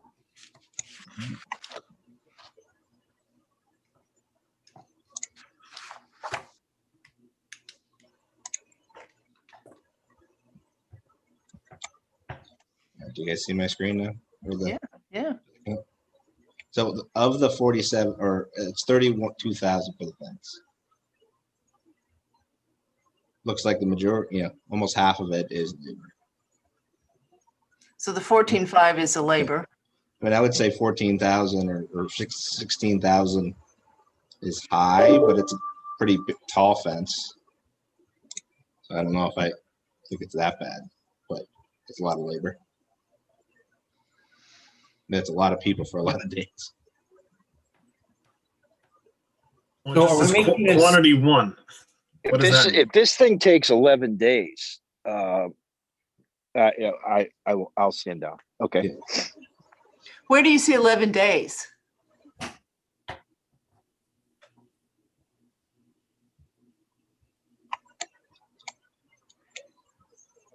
The other, and then it's supposed to increase on January 1st too.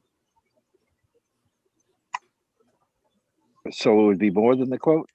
Well, I think it would be in theory, right? Projected, they say it's going to increase 12% on January 1st, 2000. Well, we already passed it. So that's another. Okay, so they haven't added that in there, I don't think. So that 4176 has already happened if this is right. What's the date of the quote? October. All right, Why so would we're it already go up past that January much? 1st, 21. So they're saying it's going to go up 12%. Yeah, and here's the other pieces, the signage and different things. All right, Some I've got time. expensive signage. Let me spend some time on this and see if I can't dig through this a little bit more and try to. Yeah, there you go. Standard prevailing wage. There's the answer right there, Andrew. Where do you Yeah, see, we're- it, Jason? The top line up, stop in the box fencing. Oh yeah. So Kathy, if you're going to take this, thank you for doing that, and thank you for the suggestion. I guess my question would be, and I wasn't here for the discussion, but I listened to the tape.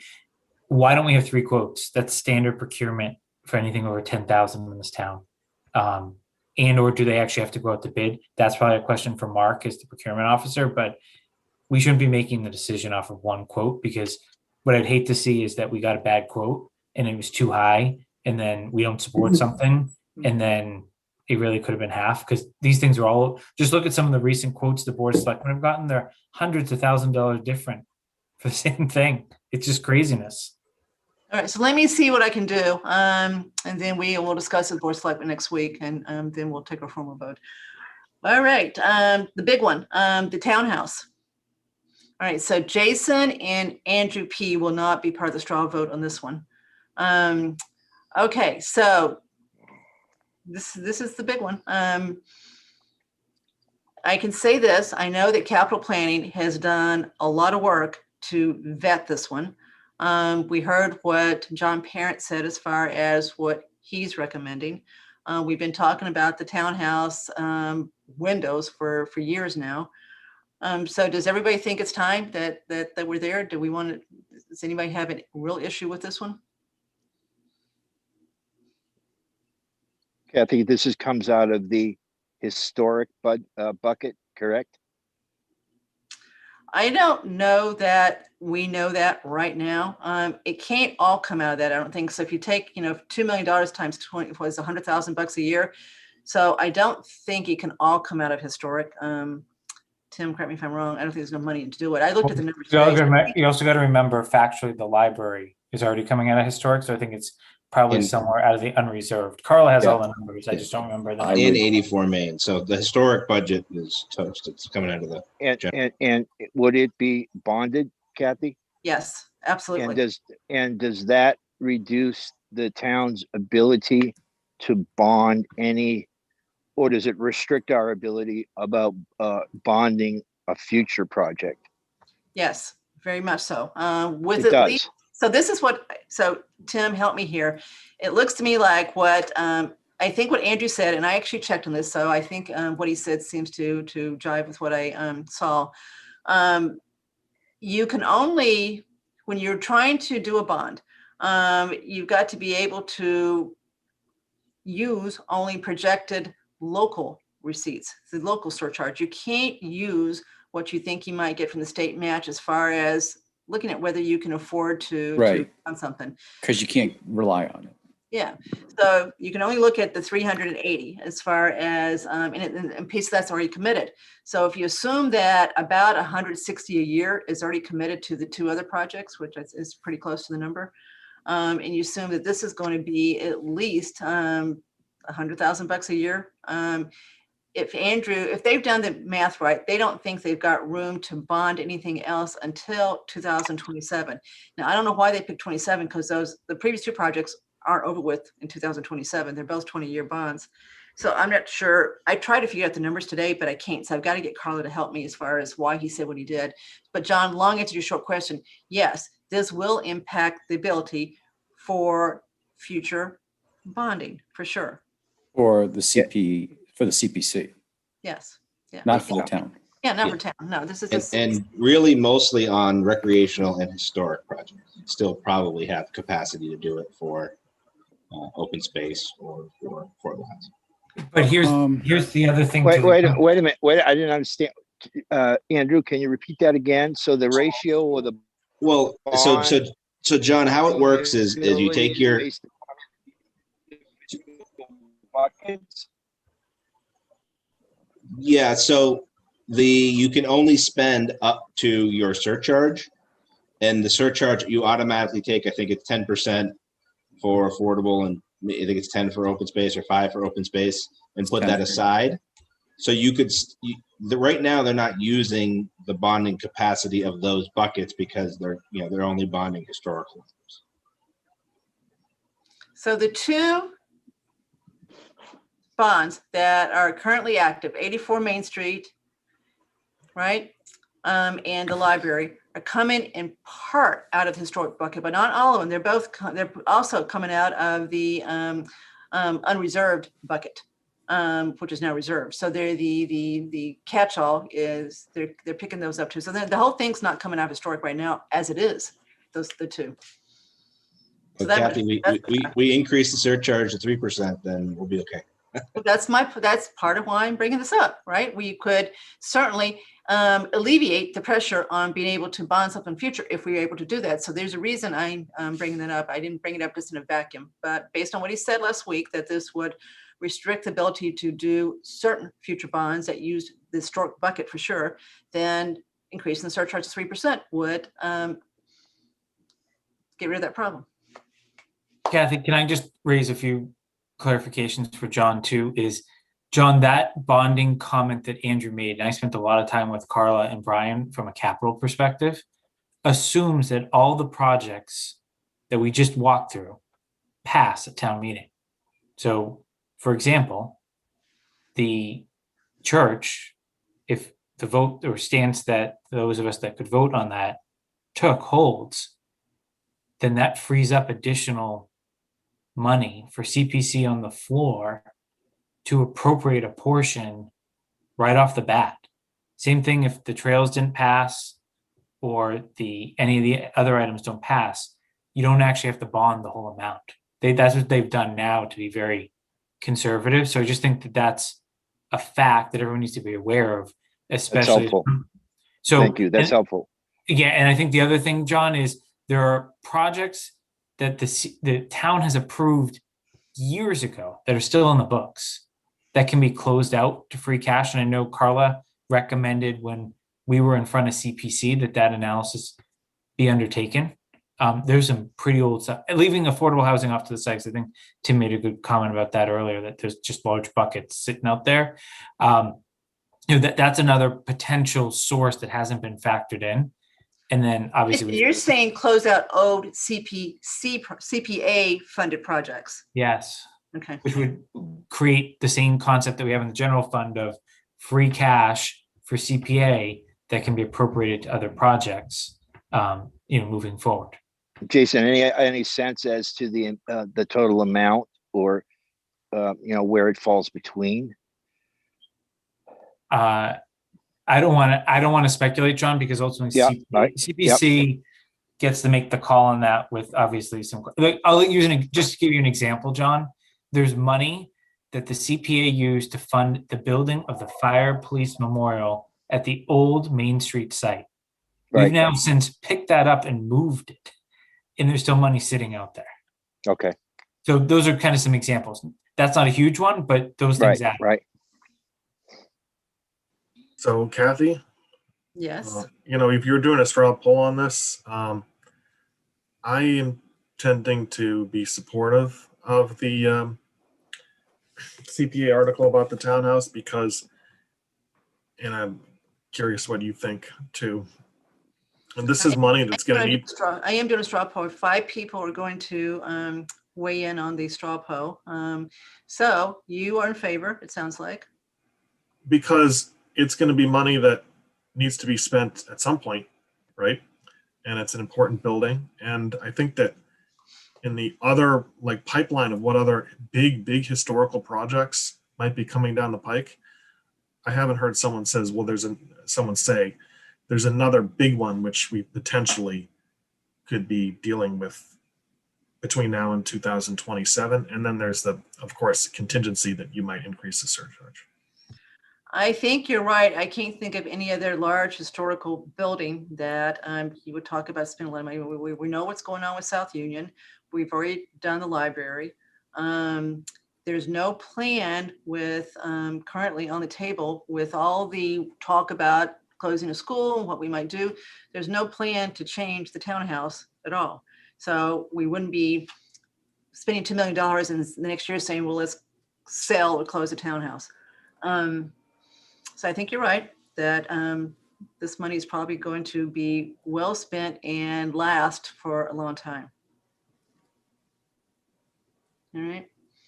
Okay, so you are still in favor? Okay, so so 1 yes, I'm yes. Judy? Yes. There's 3, and Tim? Did they say who was going to hold the PR? No. To be determined. The goal is to try to combine it with the library PR and get a bigger bang for a buck. What do you mean by that? I don't know what that means either, Jason. What do you So mean? there was a preservation restriction on the library when that was done. There supposedly are synergies if the same holder basically can get 2 preservation restrictions. Oh, I see what you mean. Like, I don't know I forget who, I don't know if it's Mass Historical or someone else. Yeah. But that's, if we can bundle those 2 together, because the library one isn't done. And CPC really is pushing that the townhouse one, if approved at town meeting, get going ASAP. That was what a lot of their discussion was at the CPC meeting. See if we can combine those. That would save us money, is what I'm told. So Right, the historic synergy is money. commission, It's cost. yeah, Okay, all right, well, and it won't be the historic commission is what you're saying because of a conflict of interest. I'm going to say the goal is to have the same holder as the library. I don't know, Andrew, do you know if Mass Historic is holding the library one or someone else, or that's still in motion? No, it's another organization. Well, I think, Tim, are you meaning the Southborough Historical Commission or the Yeah. Mass?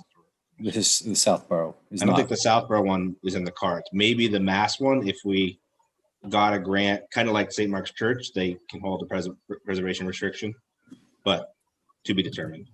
Is you're there anything? acting like the library one's done, Jason. It's not done. So are you talking about an old? I mean, there's no restriction on it right now, correct? But it's a requirement of when town meeting funded that a couple years ago. So I get that, but there's no restriction yet. They've got to get it done. Right. So the goal is to combine the efforts and do them together if town meeting passes this, because Okay, that but the will answer save to you my money. question is the decision as to who's actually going to hold. I don't think restrictions that's is made. They're still working through that, is my understanding, because they didn't budget the cost Right. of the restriction. So they So got contingency.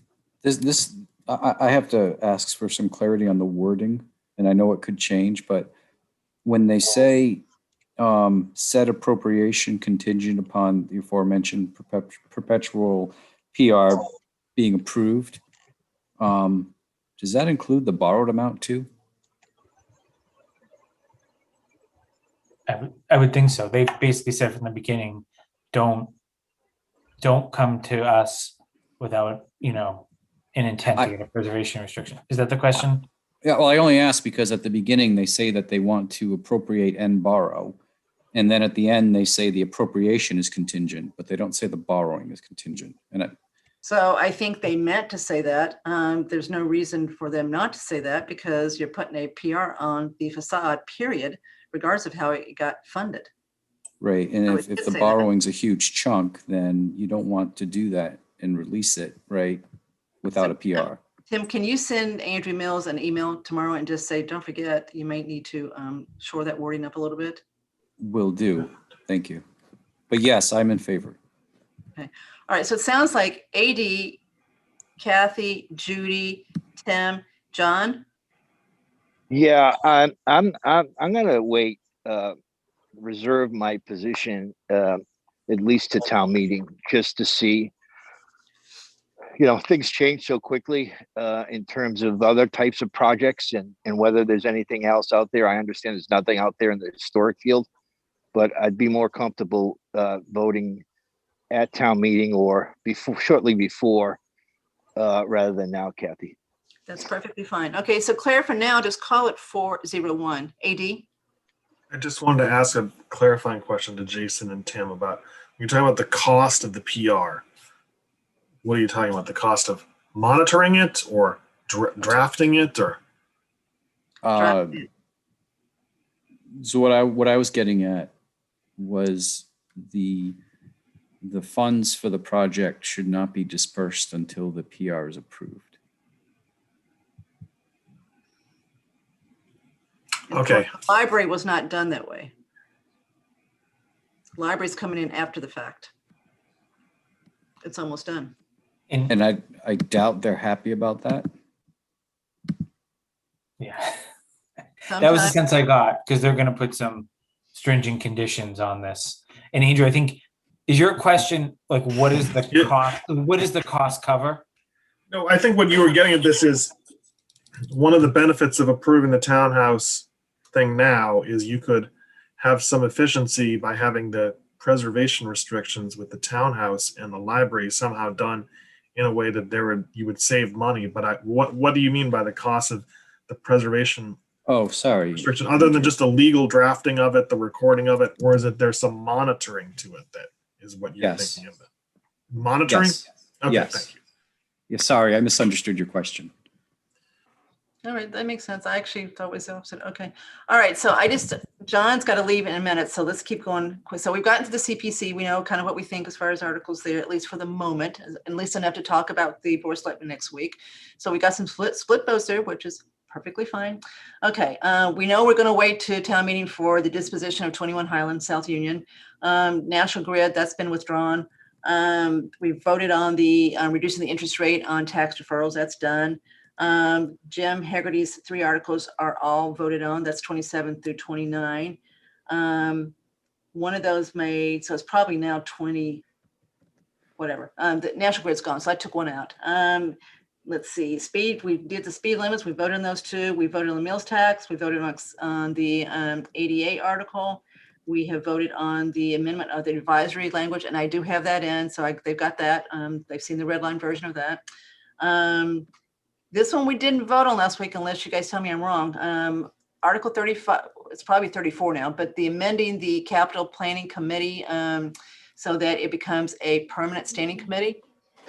We did not vote, correct? We voted on capital plan, but we didn't vote on this one. If we did, it's not in the minutes, and I don't remember doing it. So does anybody remember that? Does anybody voting for this? I don't think we did. So we got to vote on No, this. I don't think we did. Okay, so is everybody ready to vote on this? This basically is making the ad hoc capital planning committee a permanent standing committee. There's language that goes with it. Capital planning committee vetted this. They recommended the language. Board of Selectmen agreed with it. So it's fairly cut and dry. Kathy, could either you or Jason in 2 or 3 sentences tell me what the advantage or disadvantage of becoming a standing committee is? Yes, Jason can do it as a member of capital planning. So right now he's speaking as a member of capital planning. Go ahead, Jason. Yeah, so this started actually with Marty Healy, as capital planning started to get underway this year, and he saw the momentum and traction that the committee had. He pretty much raised it pretty early on that this should be a standing committee of the town, as opposed to an ad hoc committee that's subject to 1-year annual appointments, and pretty much pushed it every conversation we had where we came back in with updates, et cetera, given, some of the decisions that we were vetting. So what this does is it takes our current charge, builds it out a little bit with what we're supposed to be doing, both from a preparedness for town meeting in terms of recommendations, but also oversight on the back end, which we haven't had a chance to do yet. But John, thinking through Public Safety Building Committee is an example of what oversight can do for a project. So that's an intent that's in here. And then I think the big things in here are that one member of advisory and one member of the Board of Selectmen have to be appointed to this committee. But we're also very clear that no more than one member from any elected board or committee can sit on capital planning. So for example, down the road, if someone from recreation were to get appointed to capital, you couldn't have more than 2 sitting recreation members on capital. So really, it creates some of the checks and balances we talked about with the advisory bylaw, but also doing it from a capital perspective as well. Because I think the more we thought about it, the way that the language came together was that it would be more of a capital advisory type committee, but we wanted to keep the link with the Board of Selectmen, linked with advisory, and find a way to kind of encapsulate it all and not conflict with the language that was already presented and approved by this committee related to advisory. So Jason, 2 questions, which I should know if I've looked at it and I have not. What is the term of membership and the appointing authority? 3 years, appointing authority is Board of Selectmen. Just the Board of Selectmen? Correct. Okay. And John, the most important part is it's capital improvement in planning committee. So it's the CIPC. So people don't get confused with the CPC.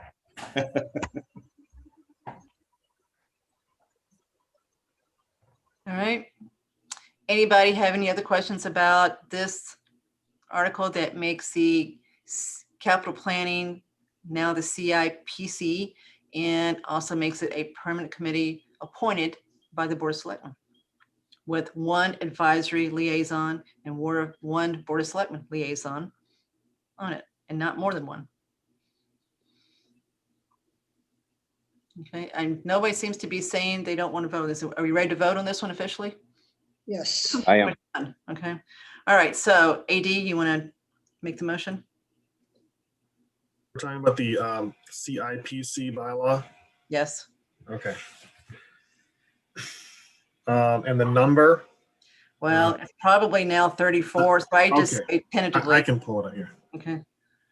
It's the 34. I move that the advisory committee support at town meeting Article 34 of the current draft warrant.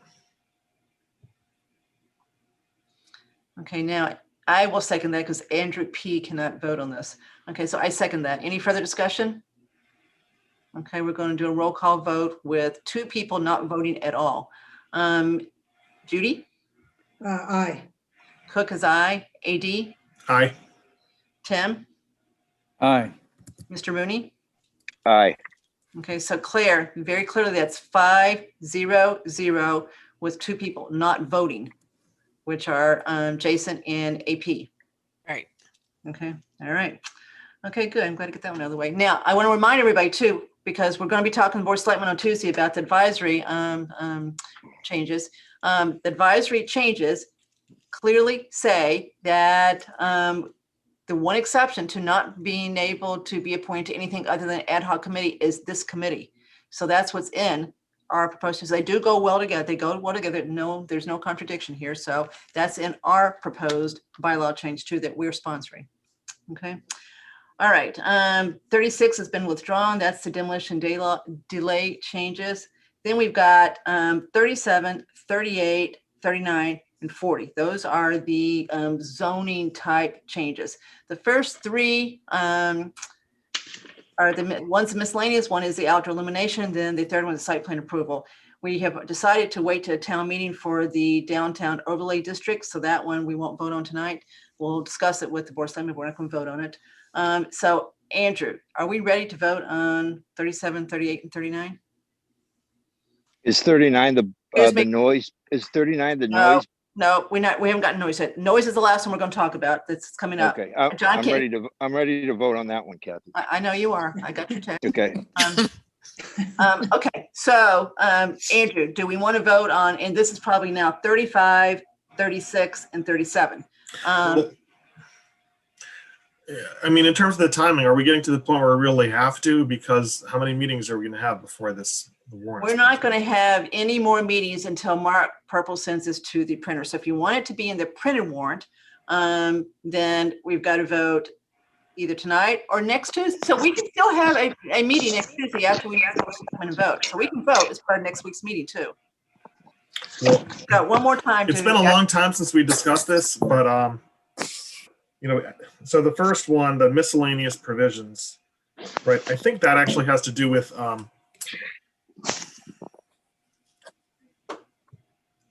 Andrew, not to existing interrupt, norm. but Kathy, can we reserve the zoning for Yeah. town meeting? Yes, we can reserve it, or we do it next week too. So we'll reserve it to Well, can either Yeah. meeting. And Andrew, I just- Andrew, I didn't mean to interrupt. It's I He's need gotta to go. familiarize myself with them again, and I don't want to ask questions that I can find the answers to myself. Okay, so there's just one thing I would alert you to, that on the site plan review bylaw that has been and we can talk about at the next meeting, but there's a provision in that bylaw which strikes the constructive approval provision in the current site plan review bylaw. So basically what that means is right now there currently is the law says that planning board has X number of days after it receives a complete application for site plan review to make a decision. And then if no decision is made, then within X time of the beginning of the hearing, that the whole plan is constructively approved. Now, obviously you would never want a constructive approval, and I'm not aware of, I've spoken to someone maybe of one instance in like the last 10, 20 years where there's ever been such a thing. But the whole purpose of it is that is to prevent a board from just Sitting on it.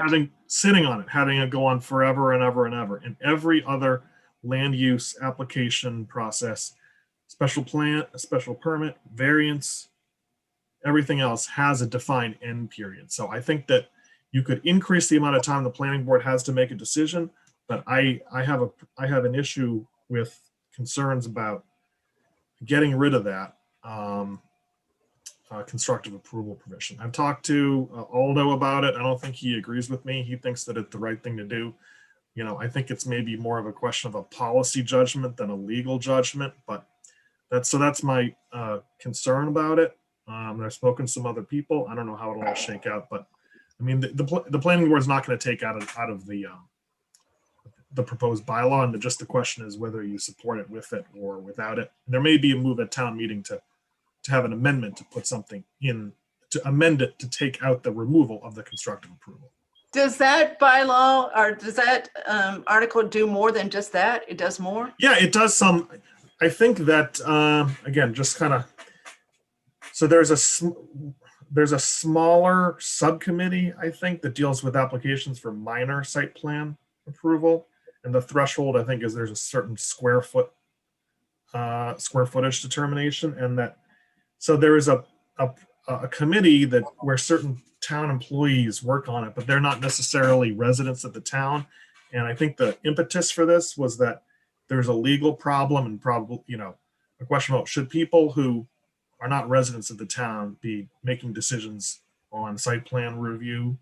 And so I think what it does is it increases the amount of planning board member involvement in it. And I have no problem with that. And my only, concern has always been about constructive approval provision. Yeah, Kathy, I don't have, again, I need to look at this again. I can't even ask Andrew an intelligent question at this point, but if everyone else is prepared to vote, then I don't want to hold it up. Oh, I think everybody's pretty much in the same boat as what you are on these. These things just, they're hard to grasp if you don't know that much about something. All right, so we're going to wait on those three. Kathy, on this one, I know Marty was looking into it a lot and he had the same concern that Andrew had. So maybe it's something we can bring up with them next week. We will. So we'll discuss these things with them. Okay, we're going to discuss them all with them. Now, noise bylaw. I think we're ready to vote. So Kathy, can I just ask a question on the zoning? I completely agree with waiting till town meeting, but we're sitting here just over a month away from it. Yep.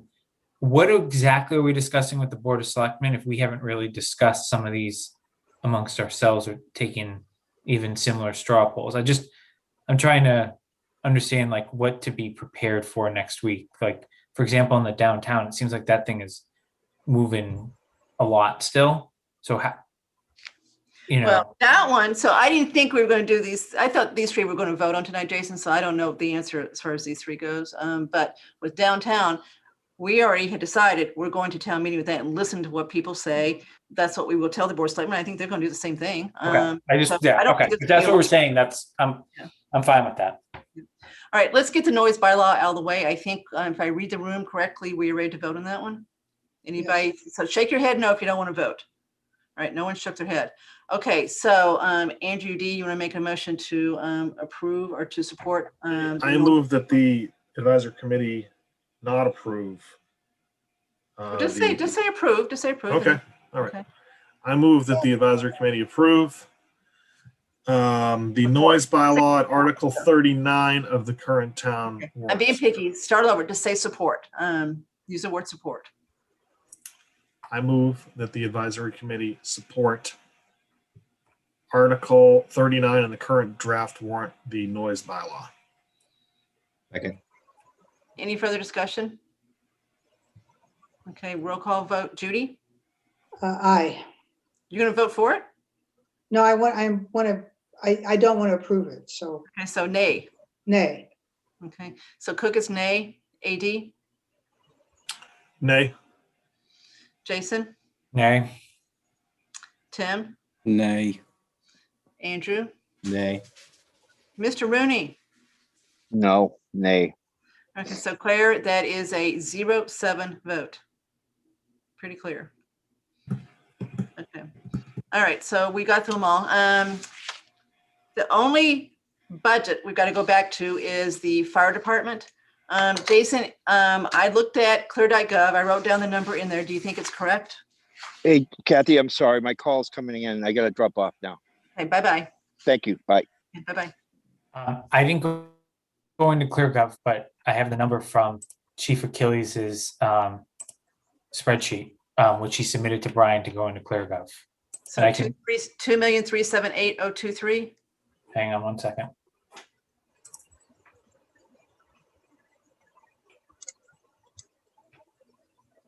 $2,378,023. That's what you said, right? Yep. Yep. Okay, so Claire, we are revoting the fire department budget. And it's a lower amount than what the committee approved last week, just so everyone's aware. It's about $6,000 lower. Okay, so no one should have Okay. an issue with that. Jason, you want to explain what happened real quick? Yeah, I would just noticed that the number that went to the Board of Selectmen this week was inconsistent with the number that we voted on last week. So I started digging into it and found some historical formula errors that have been there well before our current chief. I had about 3 or 4 exchanges with him and Brian, and we found the right answer. It had to do with stipends being in 2 different budgets. So we basically were funding the stipends twice. The employees were only getting it once, but we were funding it twice. So really helped to streamline the process moving forward. But the net savings of approximately 6,000 on top of some other things he had found in the last version, we approved. That's good, because if you leave it there, even if it wouldn't get paid out as a stipend, it might get paid out as something else, moved around, whatever. So it's good that you got that. Okay, so anybody have any further questions about what we're about to do, which is vote on a revised fire department budget? Okay, so I'll make the motion because I've got the number in front of me. So I move to approve a revised fire department budget of $2,378,023 for fiscal year 22. Second. Okay. Any further discussion? Roll call vote. Judy? Aye. Cook, aye. AD? Aye. Jason? Aye. Tim? Aye. Andrew Pfaff? Aye. Okay, so that's 6-0. Okay, I should know the answers, but I don't. Jason, did the Board of Selectmen vote on the request to appoint me to the Capital Research Committee last night? Yes. Okay, did they vote favorably?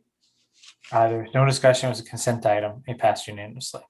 All right, so real quickly, you guys may remember that I was on capital planning, and then a subcommittee was formed under capital planning to evaluate whether we had the ability to close the school.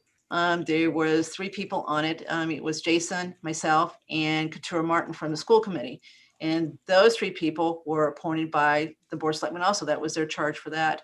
So when I resigned from capital planning, I in effect resigned from that committee too, because I was appointed as a capital planning committee member.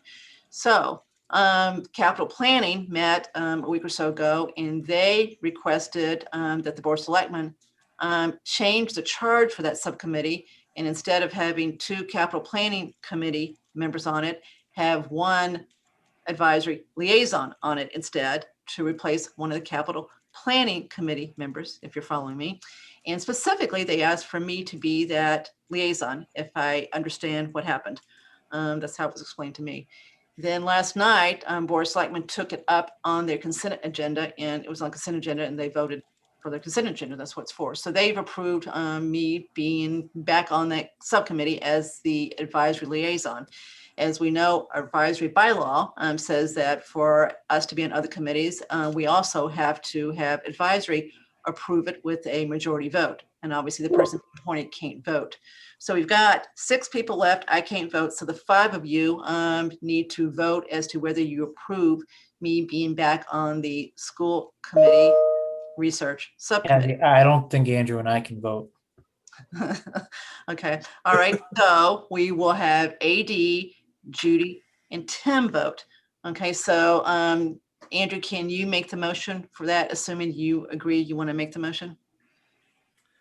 I move that the advisory committee agree to the appointment of Kathy Cook to the school study subcommittee. Second. Close enough. Okay. Any further discussion? Okay. So roll call vote. Judy, Buds, yes. AD, Yes. Tim. Yes. All right, thank you, guys. So Claire, the vote was 3-0, and there's 2 people not voting. 3 people not. So I'm abstaining. So 3-0-1, and then 2 people did not vote. I got it. Okay, this gets confusing. You guys aren't making this easy. No. Anyway, okay, so that's it. Okay, so thank you. That may be it as far as. Okay, so as far as next week goes, meeting starts at 6:30. Board of Selectmen, they are setting the Zoom meeting up. So for us to get in, you're going to have to go in through the town link. You won't get a notice from on your email. So you're going to the town link at 6:30.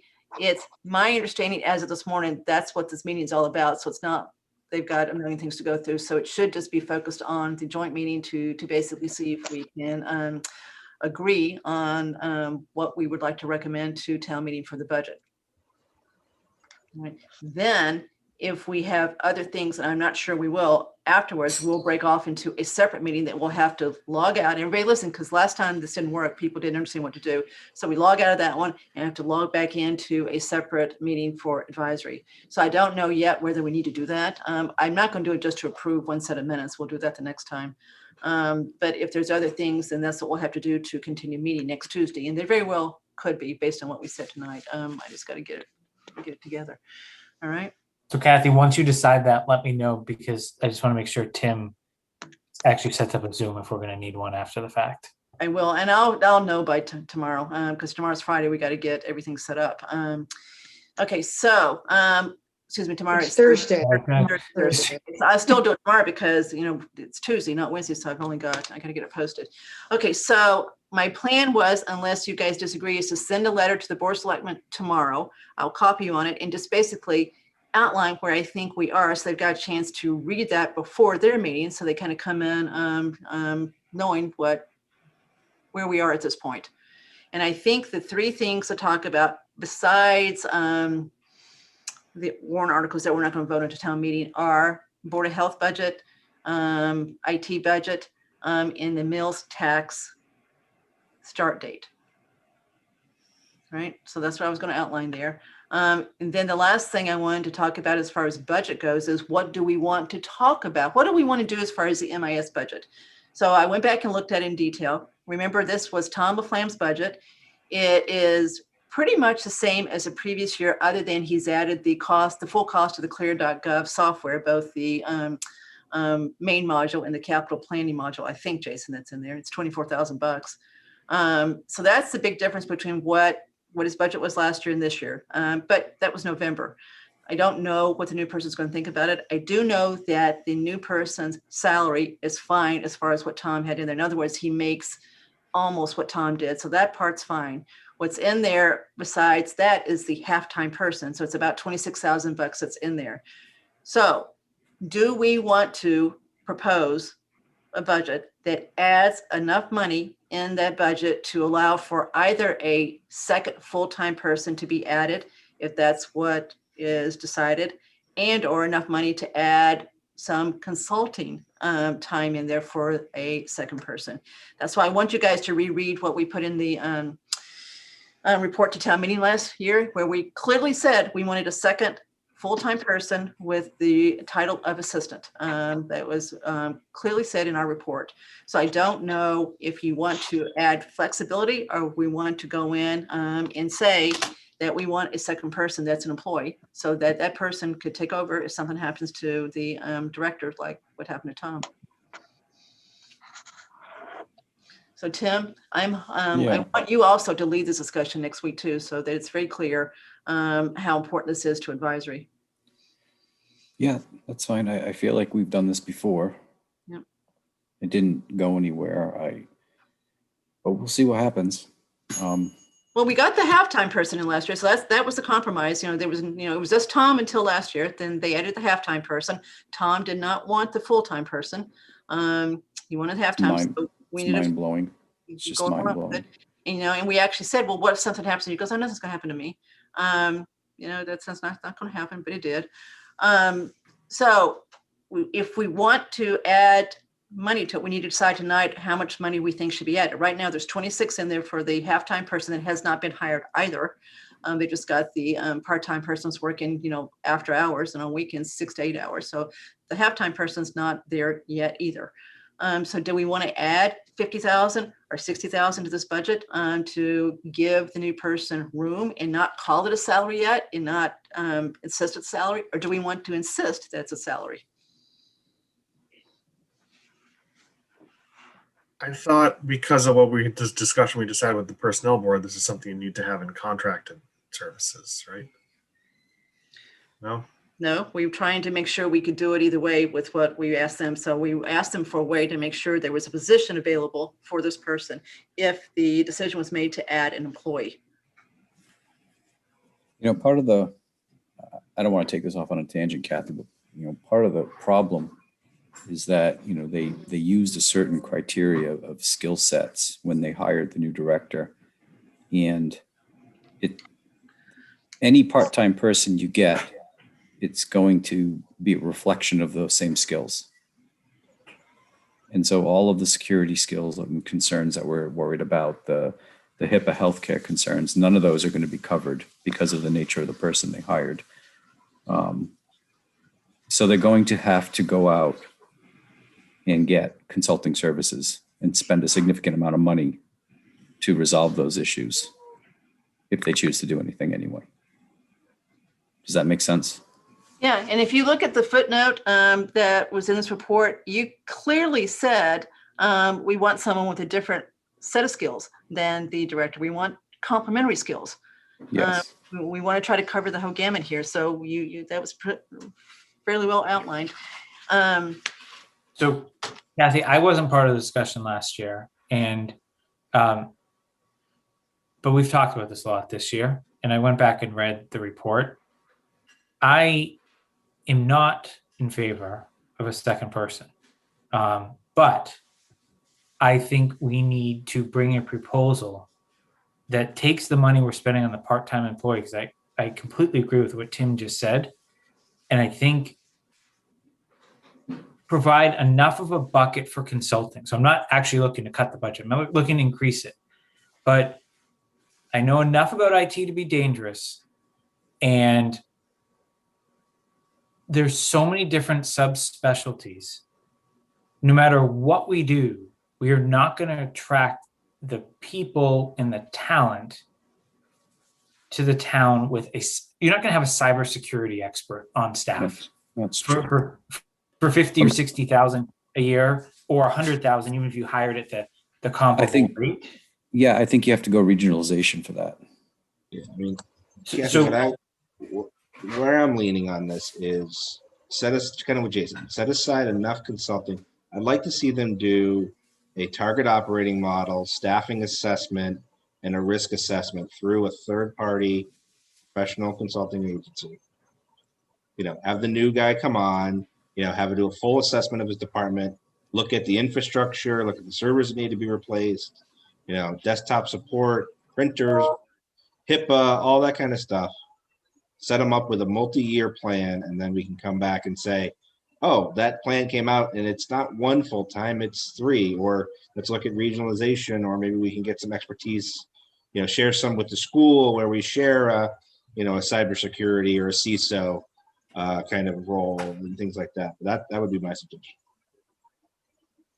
And I guess along those lines, where I was going, Kathy, is like some towns completely outsource. I know that's what happened before we had Tom. I'm not in favor of just completely outsourcing, but I am in favor of a model where, assuming the new IT director agrees with the concept, is giving him the ability to have a support team underneath him that's more than just one person, right? Not only the subspecialties, but God forbid they get sick or they leave again, right? At least having an organization that can support us in the interim, because we clearly know what happened over the last couple of months was not sustainable, and it took way too long to hire the replacement. But I don't know what the right number is the only part I'm struggling with, and hopefully we can get that.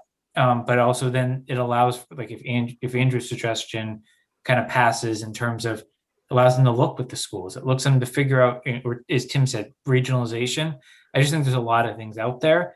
But I think the other thing we can start to look at are 2 things to make the funding possible. There's a significant number of computers in that budget next year. Yep. Why can't we move that and deal with that through a CARES discussion now? To free that, it's a one-time thing. It'll only save us 1 year. But again, to fund some of these things that we're saying we need to do to get up to speed. That's part A. But then part B is, how do you take this and look out over the years and figure out what your plan is? So I just think we need to give this person enough flexibility, but I absolutely don't think it's by hiring people. And I think we really need to look at that part-time position and how we code that for maximum flexibility going forward, because no one filled the 19.5 hour position. They filled it with 8 hours, and it doesn't seem like they have any intent of filling it unless this new person starts pounding the table for it. It's just, we were skeptical that he was going to find a 19.5 hour person, and he didn't. Okay, I just want to make sure I'm hearing what you guys are saying. Okay, so you think that we should provide money to allow the town to have this outside resource that's got a lot of different skill sets within it that we use as we need for whatever, that comes in, first of all, and does an assessment of where we are and what we should do. Is that correct so far? Okay, that's kind of what you're, okay, so there's that. Do we still want to fund the 19.5 hour position? Do we think that that's still appropriate on top of what we're talking about? If we don't, well, I mean, how is the director going to, take vacation? if I agree. there's So absolutely nobody. That's what I was hoping to say. I still think you got to do that. And then that person still can do, the Zooms and stuff like that. That's what he was intended to do, is take some of the more mundane stuff off of Tom, right? So I still think you'd want that to happen. I would argue an admin should be able to do Zoom, but Okay, well, that was just one example. That's Yeah, not all, but- there's other things that are, there's. I hear you. I just, Zoom is probably not the Okay, so maybe it's a better example, right? When someone, vacation, go with the vacation coverage. I like that better. okay. Or like just Stick backfill. vacation, stick a vacation. Yeah. Right? Okay, all right. So does anyone disagree so far that we want to keep the 19.5-hour position in there and then also put money in there to allow us to use outside resources to shore up our IT risk, skills, etc.? And by the way, Tim sent us another example of another ransomware with the town in the last couple of days. $40 million, I believe, is what they paid. Okay, so far so good. Yeah. And then Jason is suggesting, which I really like, is take the $26,000 out that's in there for a bunch of new laptops. Take it out and let's use CARES money to try to get some new equipment that we would be able to make the case that this is what we need to make sure we're ready for remote working going forward. Obviously subject to the town accountant validating that approach. Okay, so just take it out for now, all right? Can I add one thing? Just, and this is on the part-time position.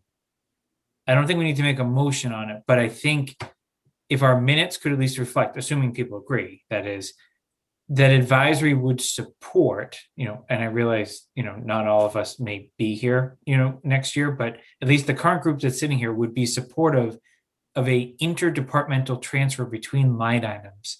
If the new IT director all of a sudden decides this part-time thing isn't working and I could use this better under contracted services, that we wouldn't frown upon that line item if that was in the best interest of the town. Again, keep it as is, but also indicate that if they choose a different path, we're not going to argue against their management decisions in that area.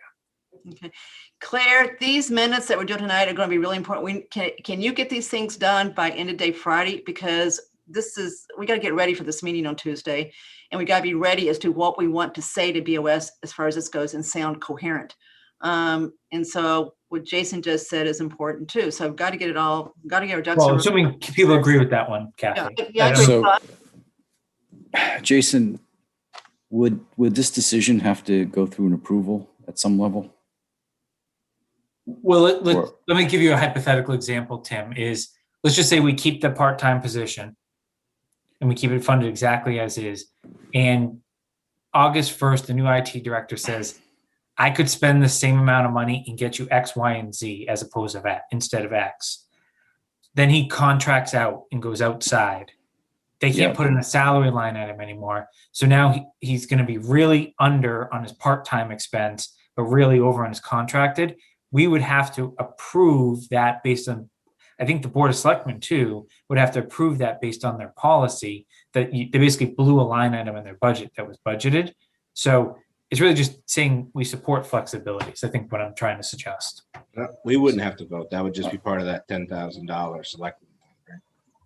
But I think I would hope at least that the selectmen would view favorably that even though we wouldn't necessarily vote, that if we're bringing that proposal, at least they can vote. 4 out of 5 of them are going to be there when that decision would come up, right? Yeah, we're just saying we would be in favor of giving them that flexibility and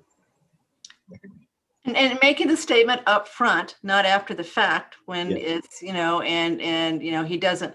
So he understands that up front, that we're not trying to hamstring him in his first year. We're trying to give him flexibility to figure out truly how to spend this money wisely.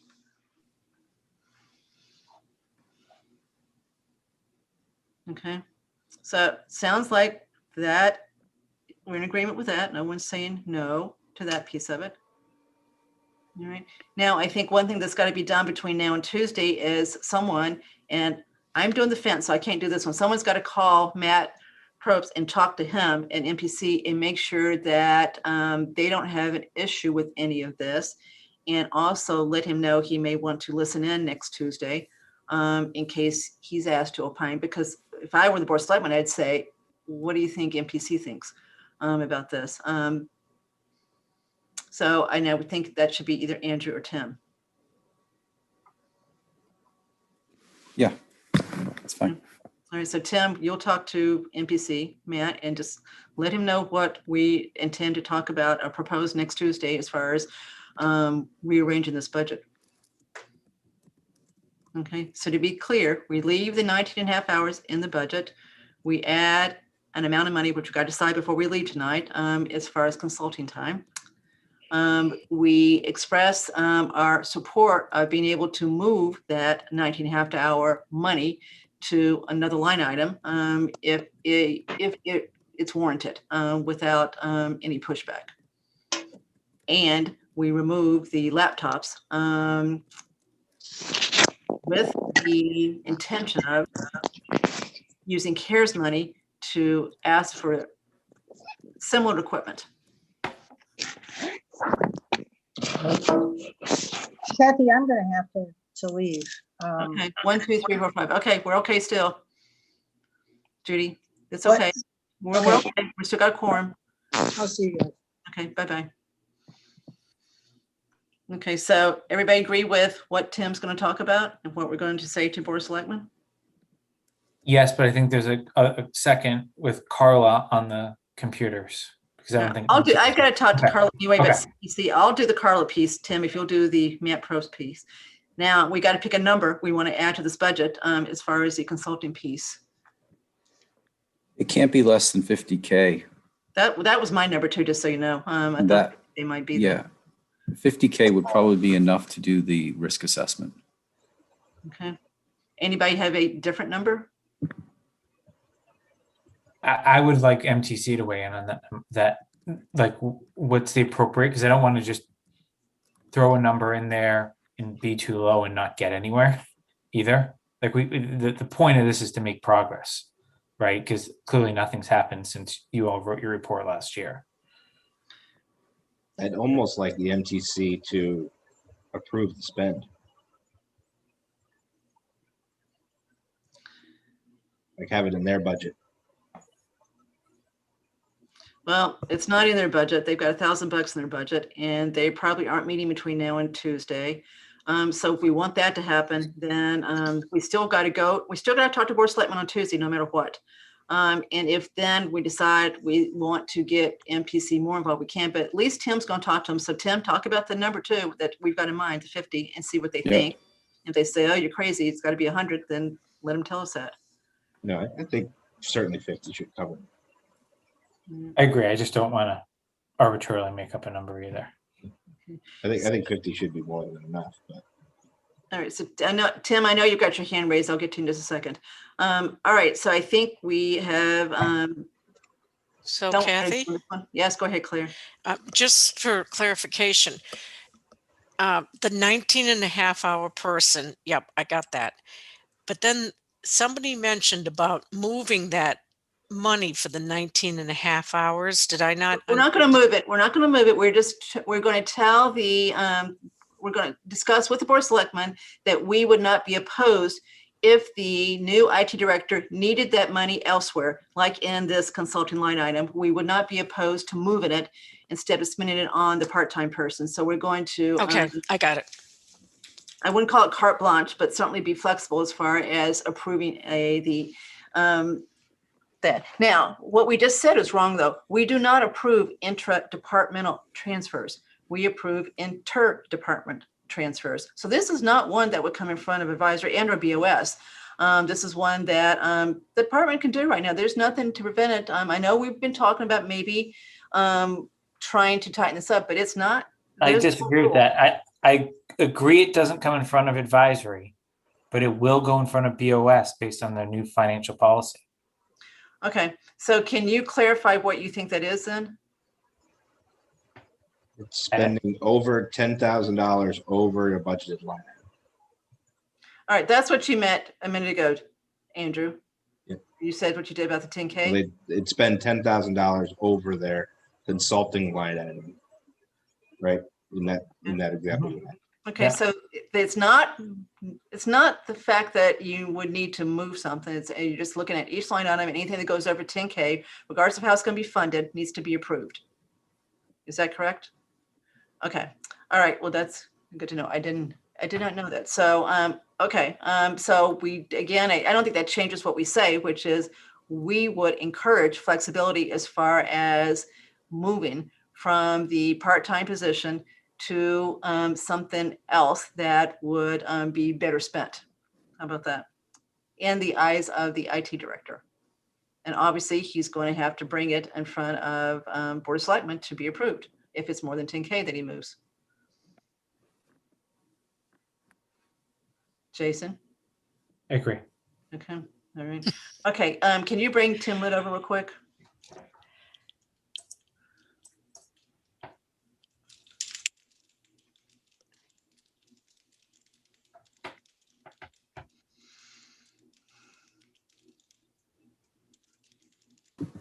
Hey, Tim.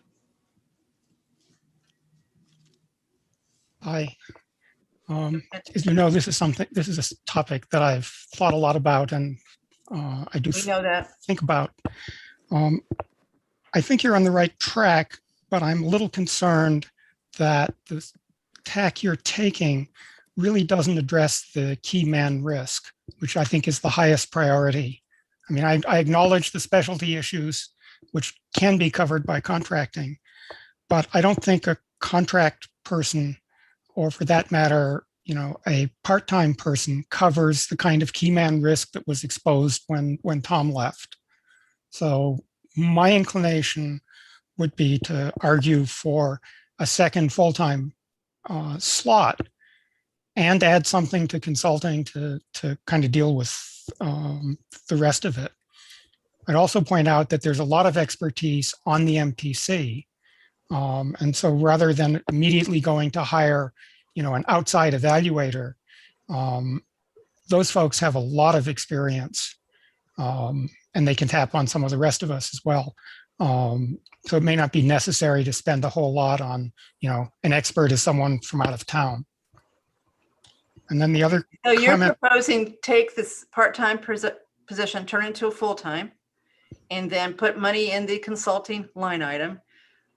Consult with MTC as far as how to go forward specifically with what we're talking about as far as the risk assessment, et cetera, and leverage their own abilities. yes. Okay. All right. And the other, just a bit of follow-up on the question with the personnel board. I quoted a section of the SAP that enables them to make temporary adjustments in terms of creating classifications and promoting and demoting things. That's in there. I can't recall a time when they've used it. And I should point out that if they do that, it is subject to ratification by the next town meeting. And of course, there's always some risk that, perhaps town meeting would get, obstinate and say no. I don't realistically think that's likely, but that has probably been the excuse for why it hasn't been done in the past. So if you can get something into the SAP, by all means do it. I'm merely pointing out that the personnel board has this not exercised authority to do things in between town meetings. All right. Thank you as always for everything. All right. Okay. So you can send him back to the audience. Sounds rude, doesn't it? Bye, Tim. All right. Anybody change their mind on based on what Tim said as far as basically making the part-time person full-time and adding the 50K? I mean, that's the gold standard. If we think we can get it, sure. I think I would be once the assessment's done. I think right now it's premature. I think until we know, what are the skill sets we want that person to have as a backup and somebody that's really a deputy, that could jump into that person's shoes, almost like an assistant director. But you want somebody that's got skill sets that offset the current director, which I don't think we know well enough.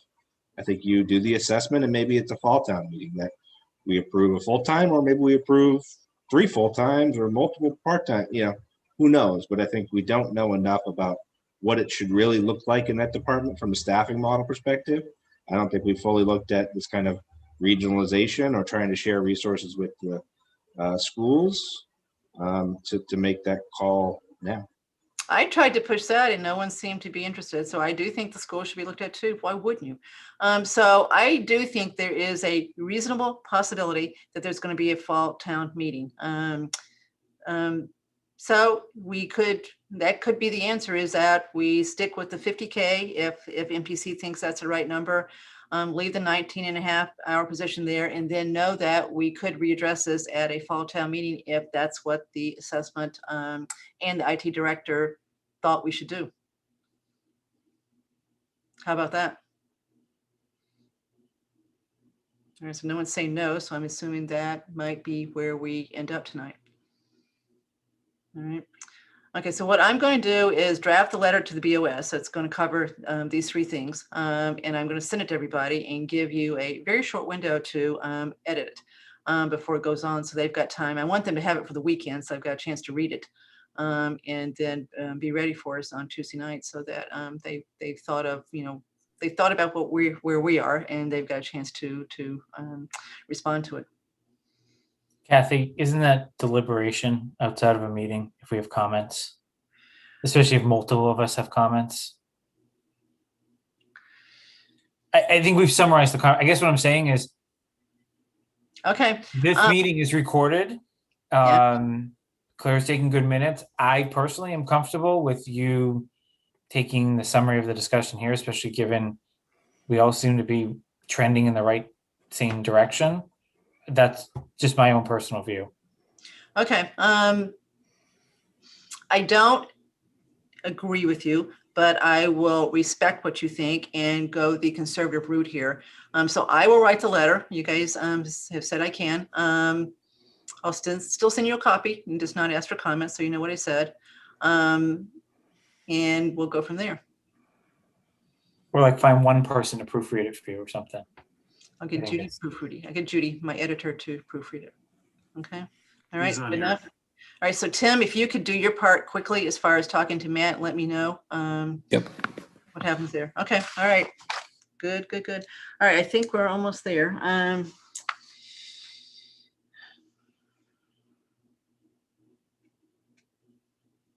So I do believe, as far as the proposed budget, that by the time we factor in the leasing versus outright purchasing,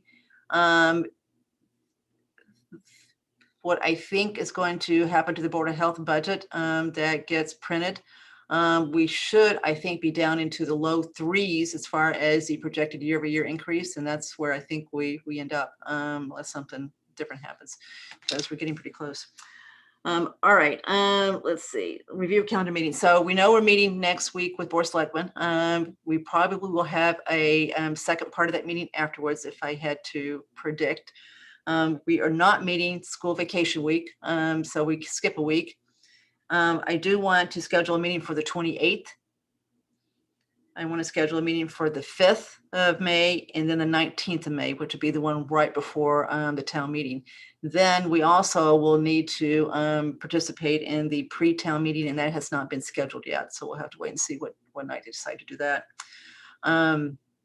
So 28th, 5th, and 19th, besides what you already know. So next Tuesday, and then the 28th, 5th, and 19th.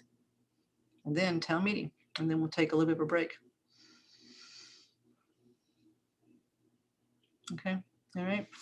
Okay, any other comments from the committee?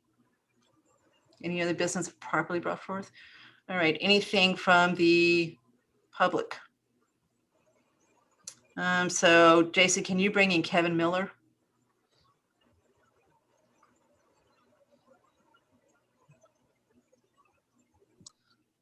Hello, can you hear me? We can. We can't Yes, see thank you, but we can hear you. Well, thank you for recognizing me. I just had a quick question as a point of clarification to make sure, because it went by very quickly and I want to make sure I understood what I heard. With regard to the downtown district, did I hear correctly that the committee's position is that you're not going to take a position on the downtown district prior to town meeting? That's where we are tonight, Kevin. Because you're still, we're very interested in how the planning board, what they end up with. Their opinion is, and their vote's very important, and that's not going to happen for a while. So the answer is yes. The printed warrant, everything has to go into that in another couple of weeks. So we just won't be there. So, and this is not unusual if you know how town meeting works. So there are some things that we always wait. We will vote at town meeting once we've heard the presentation and heard what the actual town meeting attendees think, then we will vote. So there will be a vote that will be taken, but it won't be taken until we get to town meeting. Is there anything you want to say to us tonight? No, I just wanted that clarification. And if any committee members had any further comment on the subject, I'd be interested in hearing it. Otherwise, thank you. I don't think so. I think that we are just waiting to see what planning board does, et cetera. We've heard from, we understand it. We've listened to EDC. So I think we've gotten what we can for now, but we're just waiting to see what else happens as far as others go. Okay, thank you. Okay, thank you. Nice to meet you. All right, so no one else seems to be in the audience that wants to speak. Okay, so I think we're done, and we don't have Judy here to make the motion. Okay, so I will make a motion to adjourn. Second. A roll call vote. Cook, aye. AD, Aye. Jason, Aye. Tim, Aye. AP. Aye. Okay, 5-0 to adjourn. So thank you as always.